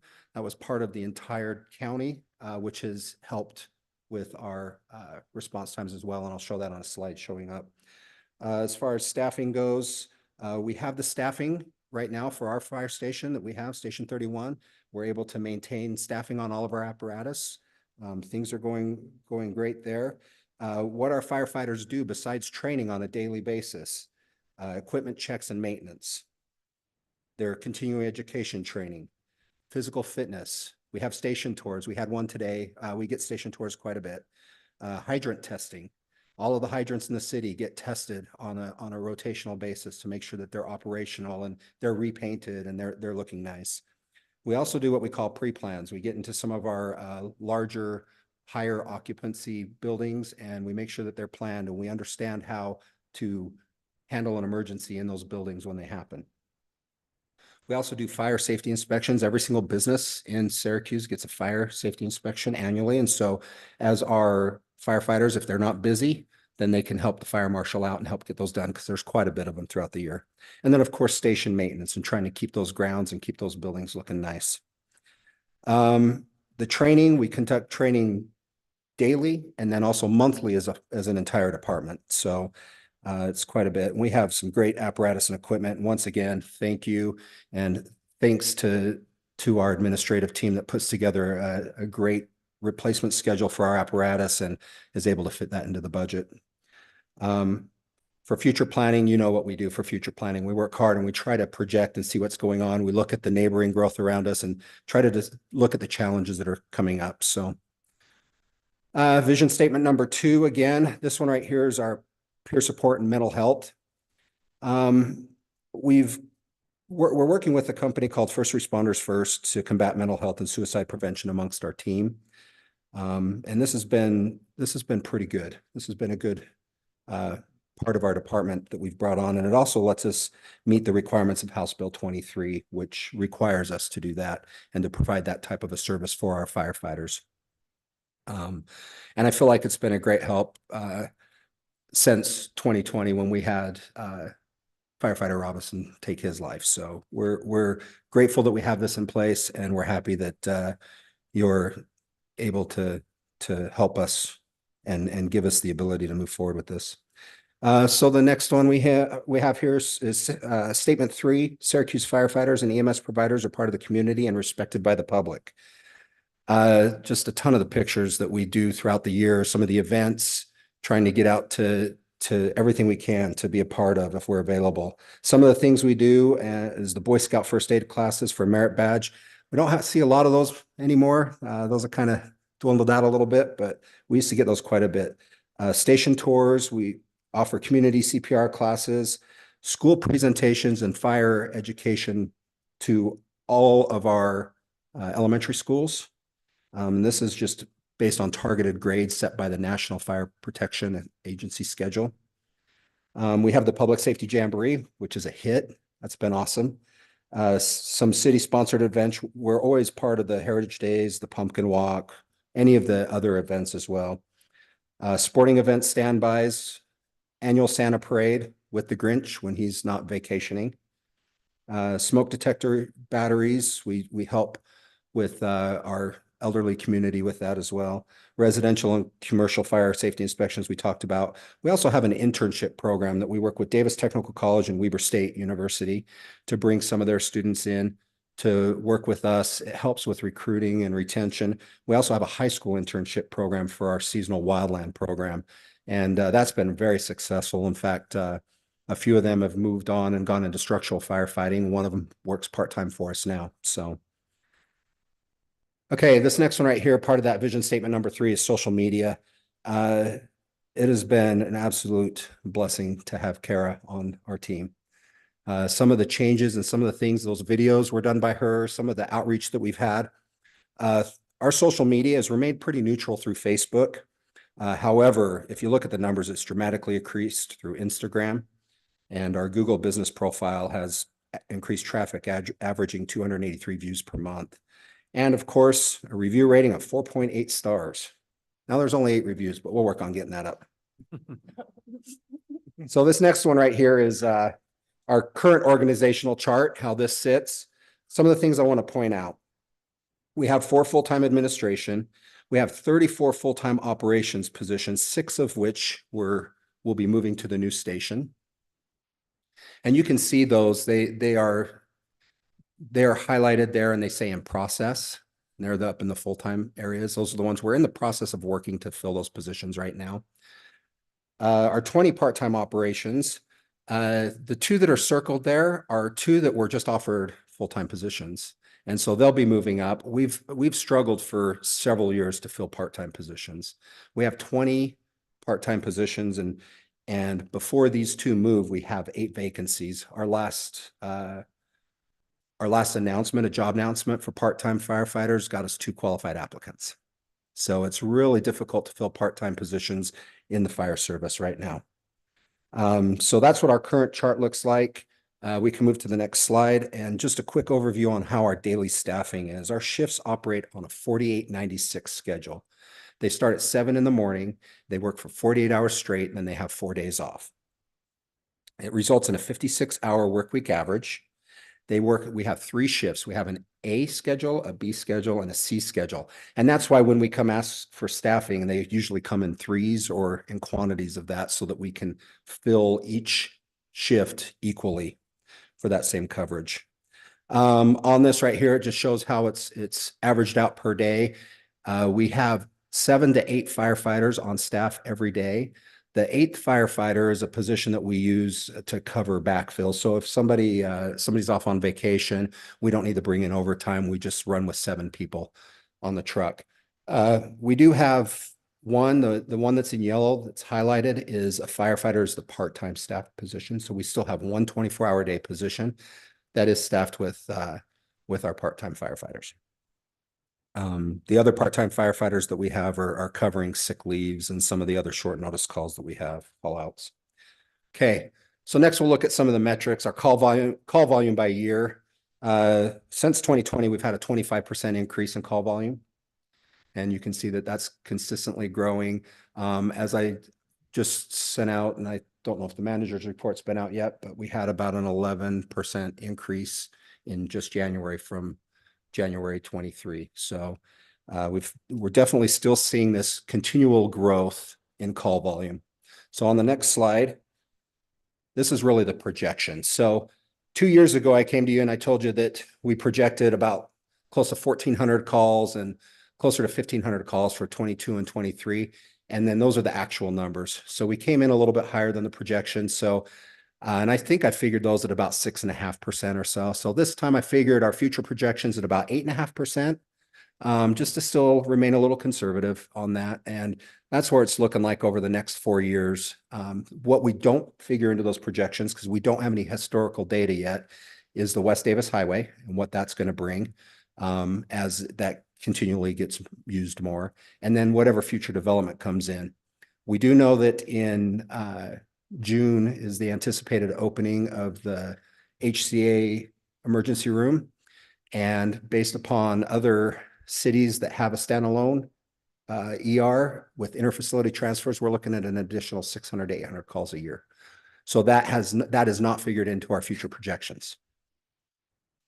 Next, our call volume by type right now over the last 4 years, you can see we stay pretty consistent at about 63% of our calls as EMS related and 37% fire. So the last year's calls, that's what it's broke down to, fire versus EMS. Call volume by month. So our call volume by month over the past 2 years, July has been the busiest month, followed by May and August. Just probably people getting out a little bit more, enjoying the nice weather. So our next one is the day of week. So over the past 2 years on average, Tuesday has been the busiest day, followed by Monday and Thursday. And then the call volume by day or by time of day. So over the past 2 years, 6 p.m. has been the busiest time of day, followed by 10 a.m. and 11 a.m. And what I want to point out here is if you look in the early morning hours, we do run calls, but usually these are the types of calls that are pretty critical. These are the people who wake up in the morning with chest pain, and those are when you have these kind of calls when your body's at rest are pretty critical. And so we have some more critical calls that are earlier in the morning than we do throughout the rest of the day. Not saying that some of them aren't, but even though that call volume drops throughout the night, we have some pretty critical calls when they do come in. Mutual aid received and given. So this is also called automatic aid. We have auto aid agreements, and this is with everybody, including Hill Air Force Base now. And you can see our mutual aid given has increased over the past 4 years, well, at least over the past 2 years. This right here, we're going to attribute to the incorporation of the paramedic service and us using our paramedics to help with other agencies. This was something that we kind of expected. But if you look, the mutual aid received has remained steady. So we've stayed right around that 50 call mark. And this right here is telling us that we're able to handle the calls that are coming in. Some of these are due to mutual aid from structure fires that we're getting that automatically. Sometimes we get more calls in the city, emergency medical calls or other types of calls than that our service can't handle. So we bring in mutual aid. So what I'm expecting is that with the addition of Station 32, those numbers will drop. So we'll be able to handle some of those calls that are ever increasing that we call our back-to-back calls or calls that happen when we're on another call.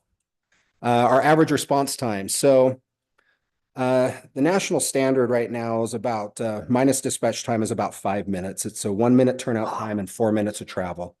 So with the with increased traffic, overlapping calls that we have, it makes it difficult to kind of hit those numbers. And then of course in 2022 and 2023, we've had a slight increase due to some traffic and road closures, and it made it a little bit more difficult to navigate through the city. I expect I would have bet that those numbers would have been a little bit higher had we not implemented a new station alerting system.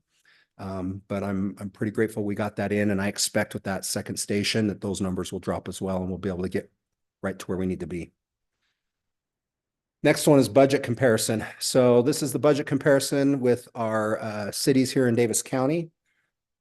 One thing I want to note on here is that this is the fiscal year 24 budget. And in this budget, we've already taken into account for some of the FTE positions for the new station. So had those not been in there, this budget would have been a little bit lower comparative to some of the neighboring cities. So it is a little bit just something to keep in mind with that. So the next one right here is our service cost per 1,000 residents. You can see how we are with our neighboring agencies.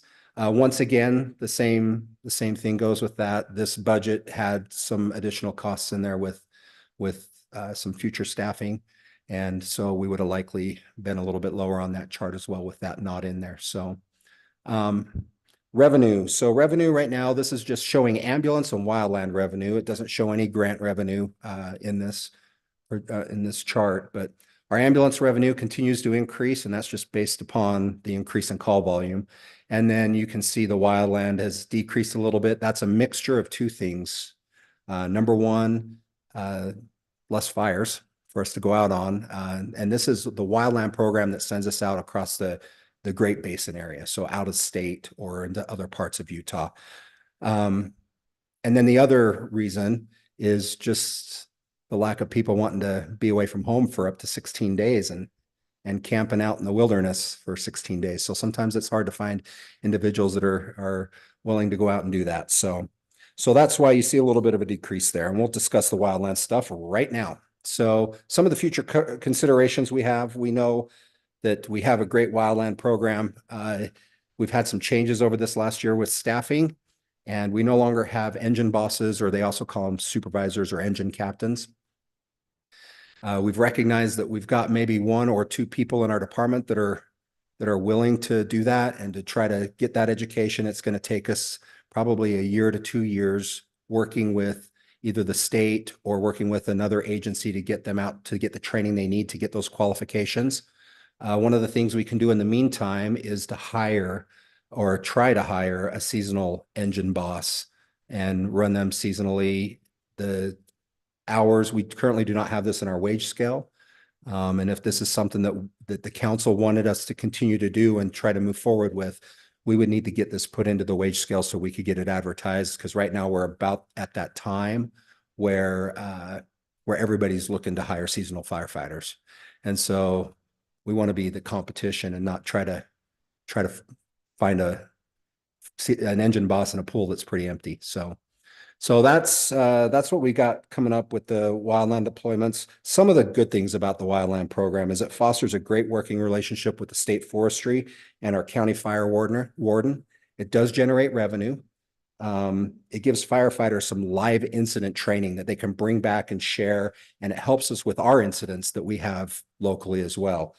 And then it also allows us to bring on some seasonal firefighters and hopefully, especially if we get some of these high school students coming in and they just get an interest for the fire service and they come right in and come work for us, and it helps with some recruitment as well. So some of the cons to the program right now is finding interested firefighters that are willing to go out and do that. We're in a generation that's firefighters sometimes don't even want to work some overtime shifts. So it's hard to get them out for some of those long deployments. And then also the other problem is once we send out a full-time firefighter, we got to backfill their position so that we can maintain staffing here. So that's another challenge and one of the cons to the program. So next slide, please. The other thing that we talked about briefly in our goals retreat was the early cancer detection for firefighters. The World Health Organization just this last year classified firefighting as a Group 1 carcinogenic profession. That's right up there with miners and some of the other professions out there. This is becoming one of the leading causes of death for firefighters. So what we do currently and things that we've done for a long time, we have station exhaust removal that gets that out of the area when they're starting up those trucks. We have decontamination on scene. We have an extractor and a dryer system for their turnout gear. We also have a guidance to shower within the hour and get some of that pollutant stuff off of you so that you're not absorbing it in through your skin. And then we also do annual physicals, which is part of the NFPA 1582. So we do that. What we need to do is we need to start looking at some early detection testing. Unfortunately, some of this is not covered by insurance. It would be an easy thing to say, just go ahead and go look at your insurance and have them do some of this. We've got like a Gallery blood test or some types of screenings that are out there. What's in the works and what we see happening is that there's presumptive cancer legislation. It actually got tabled this year. There is presumptive cancer legislation right now that identifies certain types of cancers that a firefighter, if they get that cancer, it is presumed that they received it on duty or that they got that as a part of the job, and it is covered by workers' comp. they're working at trying to up that level of cancers or the types of cancers to meet more the national standard. And they're also looking at this cancer screening legislation to ask the legislation to provide funding to test firefighters throughout the state. The only downfall to that is they did, and they asked for that for peer support. And then they turned around and passed House Bill 23 and told us as a city that we were required to do it. So this may be just kind of a little future thing as well. And I'm hoping that we can start working on it. One of the things that I will propose in the budget in the future is that the Fire and Rescue Academy and the state chiefs have said that they're looking at about an annual testing. And I'm going to suggest that we just try every other year right now to get it started. We could group it up in halves and just try to get started. So we can discuss this a little bit further in the budget retreat, but I just wanted to bring that to your attention. The next one is apparatus ordering. So this is, I know that we've had to order apparatus. The lead time on apparatus is getting way crazy. It's starting to get a little bit better, but we are still 36 to 40 months out for a fire engine to order one and to get one delivered. We're about 24 months on ambulances. And so what we need to do, we have a 2008 Pierce transport engine that, based upon our fleet rotation, is due to be replaced in 2028, which would require us to order it now. Same with an ambulance. We have one that's scheduled to be replaced this year. We likely won't see that until fiscal year 27, which would be something we need to order now. And so one of the things that's nice about ordering now is the price is locked in right now. So we don't have to deal with the inflation of what happens in 2028 or 2027 and the costs. And then we pay on delivery. So this is something that we're going to have to also talk about and get the okay to move forward with, because we do have some items in our fleet that'll be retiring within that time frame. And normally it used to be less than a year for an engine that we could get it ordered and have that done and get it done in that same fiscal year. So it is a challenge, something that we'll discuss, and I will be coming to you and asking for the okay to get those ordered and lock in the price now. And then just, I know it's difficult to kick that can down the road a little bit, but that's kind of the environment we're in now. So, okay, moving on, the future considerations for firefighter advancement. So we're always working, benchmarking, trying to keep up with our neighboring communities so that we're not losing firefighters. Our policy does allow for 2 advancements within position. Currently, we have 1 advancement. Our neighboring communities and some of the other agencies have 2 to 3 advancements within their firefighter ranks. And so one of the other things I'll be coming to you is asking and talking about firefighter advancement within that rank. If you look at this slide on the proposed advancement, it's not just a time in the seat. It's going to require some training. For the firefighter 2, it's going to require probably about 80 to 100 hours of training and 2 certification tests and some incident command classes. What this does is it gets them a certification that they can drive our $1 million apparatus and pump it. And we would rather have them have the hours of training before they're out there driving that and pumping and hydraulic calculations and things like that. So I will, you'll see this once again in the budget retreat or when we talk about budgeting. So firefighter advancement. The next one is staffing. So I know that we already had a little bit of a discussion on this in our goals retreat. The staffing is mainly due to a lot of the growth that we've been having, the call volume that's increasing, the inability for us to cover some of our calls because we're starting to get overlapping calls.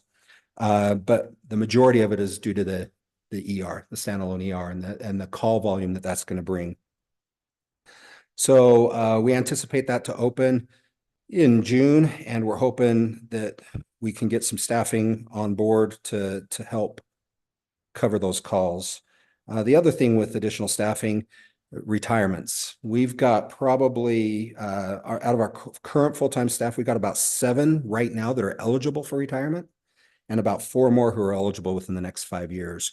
So we are at this point, Syracuse Fire Department has only been full-time for about 22 to 23 years. So we're at that point right now where those first full-timers are possibly getting ready to move on. So in addition to the additional staffing, we've got some attrition that we're going to be dealing with in the next several years as well. So this right here is just our future org chart and what it looks like.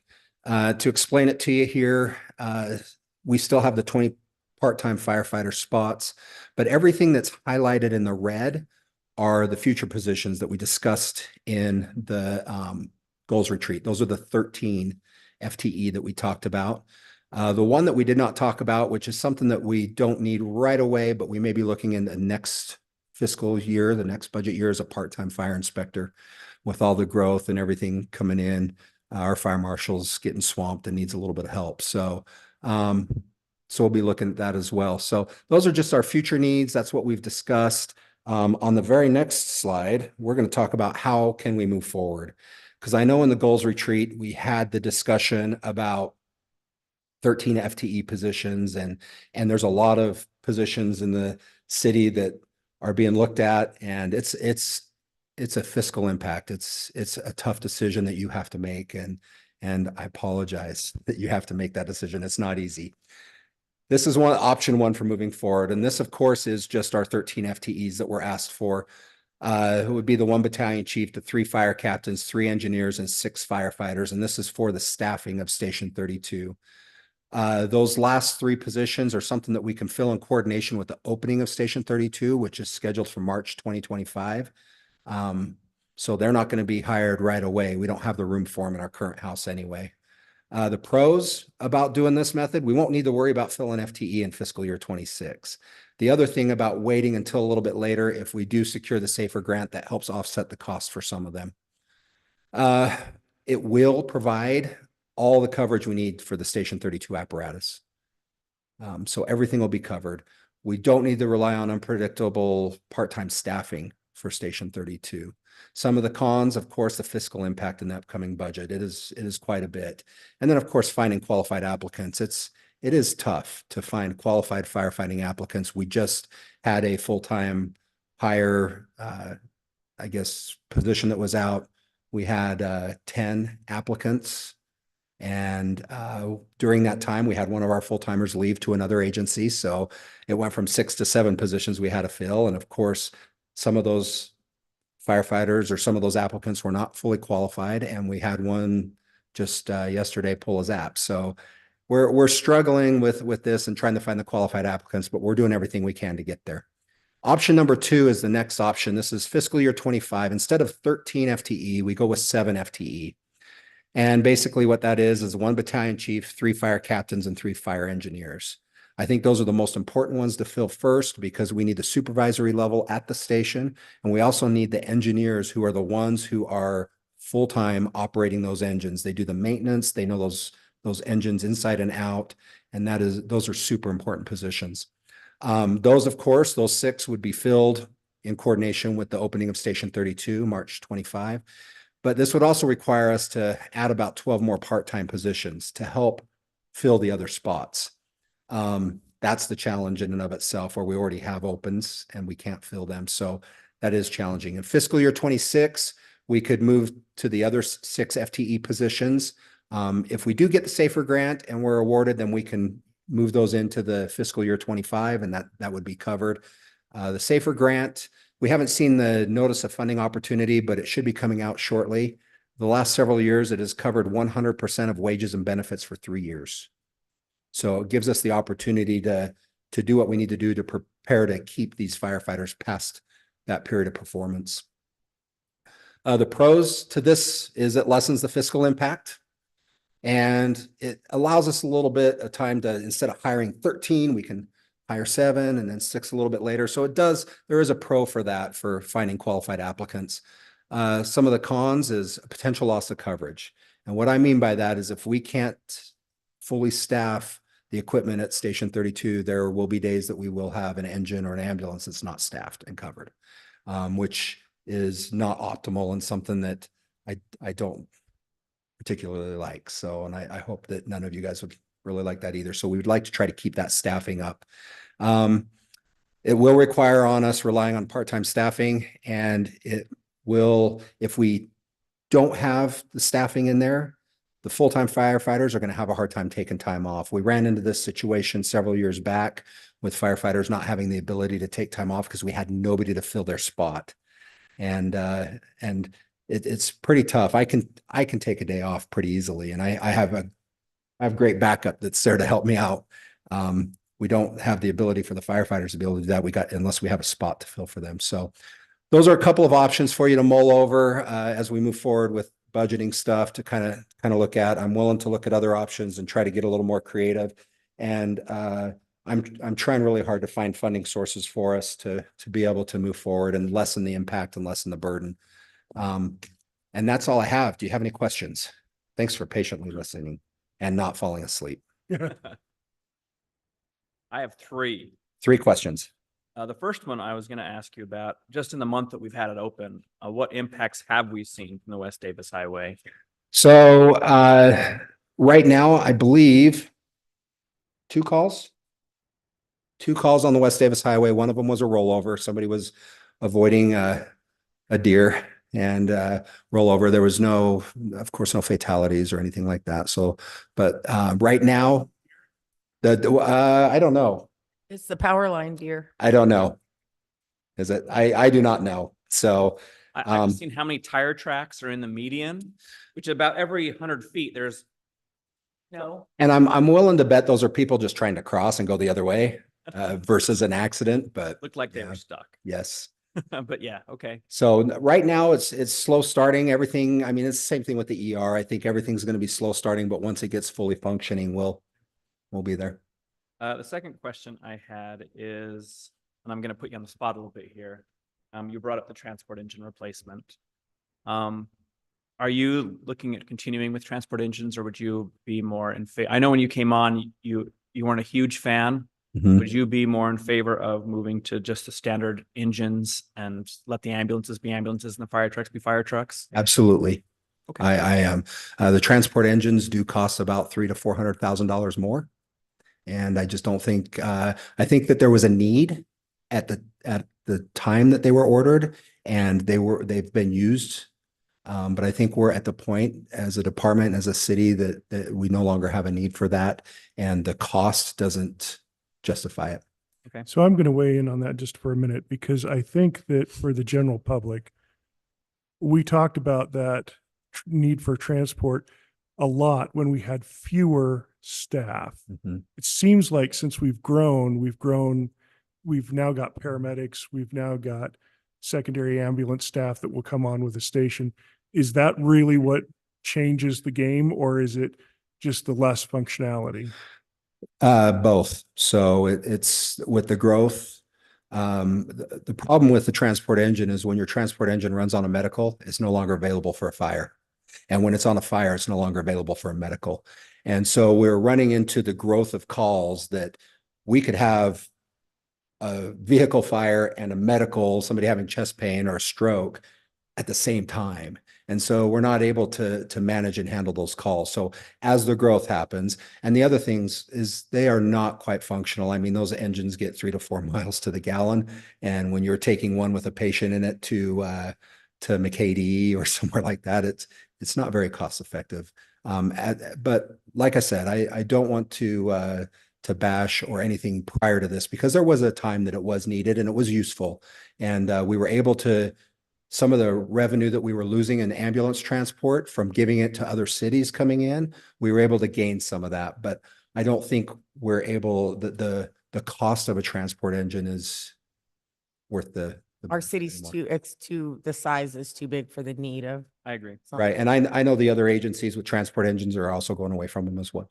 What was your third question, Jordan? My third question was, so what I'm seeing is, if you're going to have a medical emergency, a Sunday in January at 2 a.m. is the ideal time. It's hit or miss, my friend. I always knew Tuesdays were horrible, but I couldn't tell you why. Now, yeah, we have EMT students that always want to ride on a weekend because they think that that's going to be the busiest. And it just usually is not. Sometimes it just really depends. I've been doing this for 30 years, and I've probably been on every day of the week, every day of the year, and every time of the night and morning on a call throughout my career. So it just comes when it comes. Okay. Oh, thank you. Well done. I'm going to put you on the spot a little bit. Sure. Because it's been a little bit since we've talked about this, but I've seen some questions pop up on social media. Sure. Can you talk maybe just briefly, high level, talk to or speak to the decision of location on Station 32? Okay. And how it helps us serve the city with capacity. Perfect. Yes.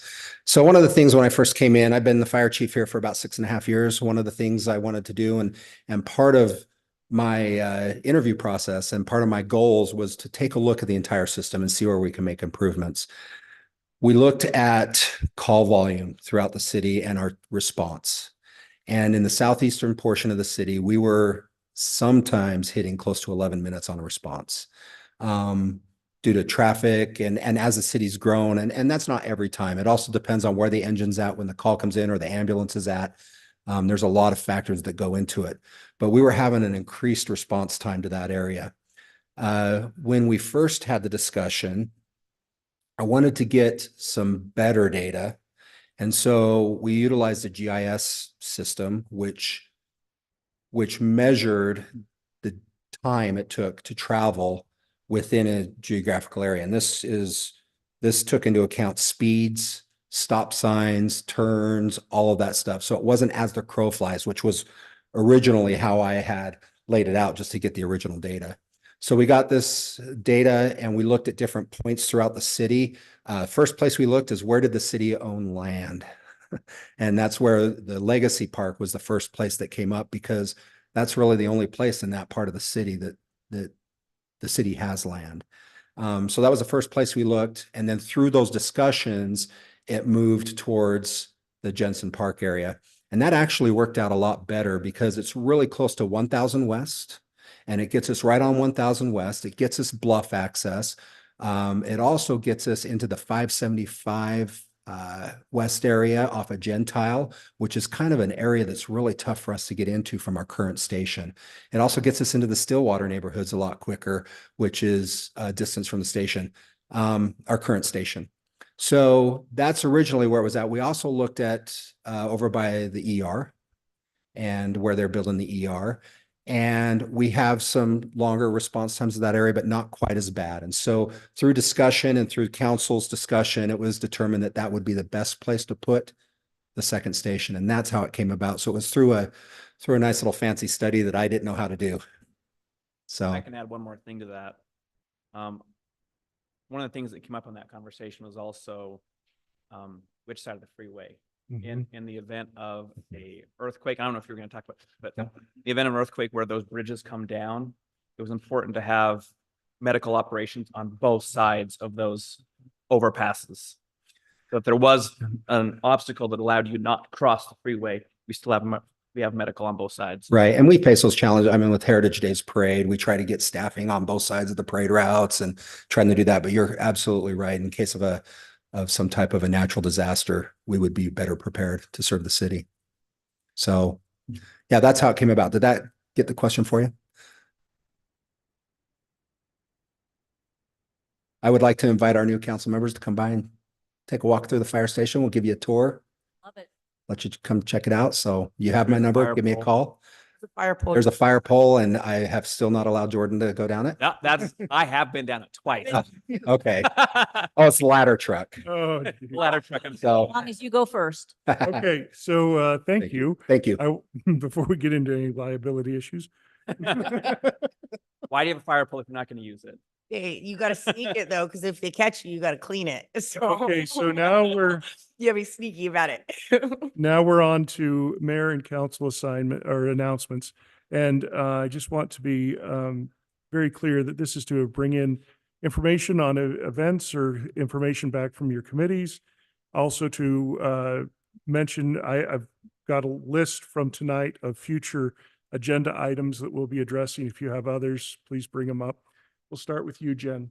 Okay, so our last meeting that we did this, I forgot to give a little shout out to our building maintenance people. I got attacked by a faucet, and they were there right away at the museum to rectify that. So the museum of faucet in the women's bathroom will not attack anybody anymore. Let's see that. And the roads crew have literally handled it this year during the snow that we did have there. I didn't really see anybody complaining about any snow not getting moved, anything like that. So And they did the cul-de-sacs as well. they did. So mosquito abatement, some stuff from there. So if you have a dog that's had heartworm, or if your neighbor ends up with a dog with heartworm, please contact Davis Mosquito Abatement. There is only one mosquito responsible for canine heartworm, and it is the tree hole mosquito, and we are just about to start that season now. There's only a few trees that I'll have to get that list, but I don't have it right offhand.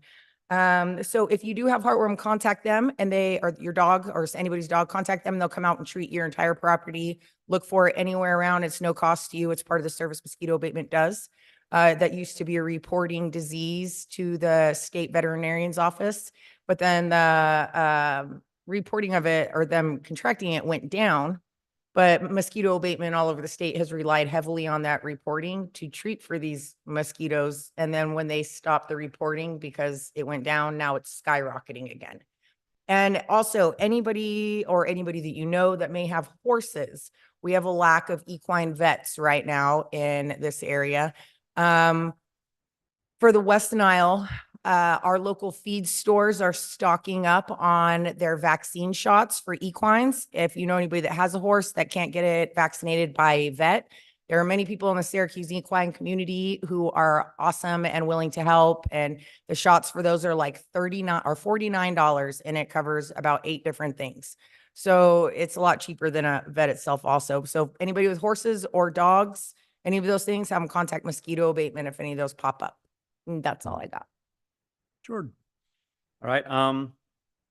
Just as a quick report from my last Wasatch Integrated Waste meeting, we went through and we actually had one of the cities within the district challenge the decision of the district about the recycling mandate that they placed on various communities. The board went through, listened to the complaint, had legal come in and discuss everything. And it turns out that at the end of the meeting, the decision was upheld. And so we still need to be looking at a recycling program in the community. Again, I will state I'm a big proponent of this. I think it's time we get better at recycling in this area. Land is running out, and I think we owe it to our kids to make sure that we are doing good by them, if you will, just making sure that we have the ability to preserve the land we have and also take care of the land for future generations. Oh, I don't have any updates other than the notes I sent out from Planning Commission, but thank you for those. Yeah, those are great. And that anybody else knows the tattoo thing? yeah, I'm sure that'll hit another yeah, that's on the agenda. future. But yeah, they did discuss the tattoo parlor. So in the meantime, while we're waiting for that, you might want to take a look at some of those zones and see where it might fit in. Yeah. Yeah. Agreed. Okay. Right. Nothing for me. Julie. I don't have anything now. Okay. So I have a couple of announcements. With our Arts Council has been quite busy lately, and they are scheduled a fundraiser, which is going to be Shamrockin' Bingo at Warehouse 22 on March 13th. So if you are into the bingo for prizes, come and support our Arts Council for the Shamrockin' event. It should be very entertaining. We have our orchestra is playing a concert on the 11th. This is going to be a Tchaikovsky's second complete work. So that will be the whole concert. If you like Tchaikovsky, great opportunity. We've previously announced that the summer musical that the Arts Council will put on will be Newsies, and auditions are April 10th and 11th, and sign up now. There is discussion for a May event, late May, which will be a symphony concert with a guest artist that you will all be excited to hear about. But I can't announce it until they finish the contract. But, you know, be watching because it will be a nice chance for our city to get a Utah celebrity in-house. Huh? Does she play a violin? No. Sorry. The sewer board went through their semi-annual elections for, there's no change in status for the people who are on that board being executive, other than you have to sign documents. But that we did last Thursday, and after several rounds of voting, we ended up drawing lots for chair, and I ended up with the vice chair. My lot wasn't drawn. So that is it for tonight. Can I get a motion to adjourn? So we need to open up for, we already opened for public comments. Do we skip a thing? Oh, we did. Is there anyone here that would like to make public comment? Going once, going twice. Come on forward.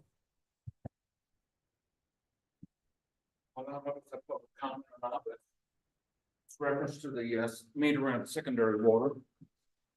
And I'm just wondering, is the price tag on putting the meters for the secondary water, the $4.2 million that's put on the letter?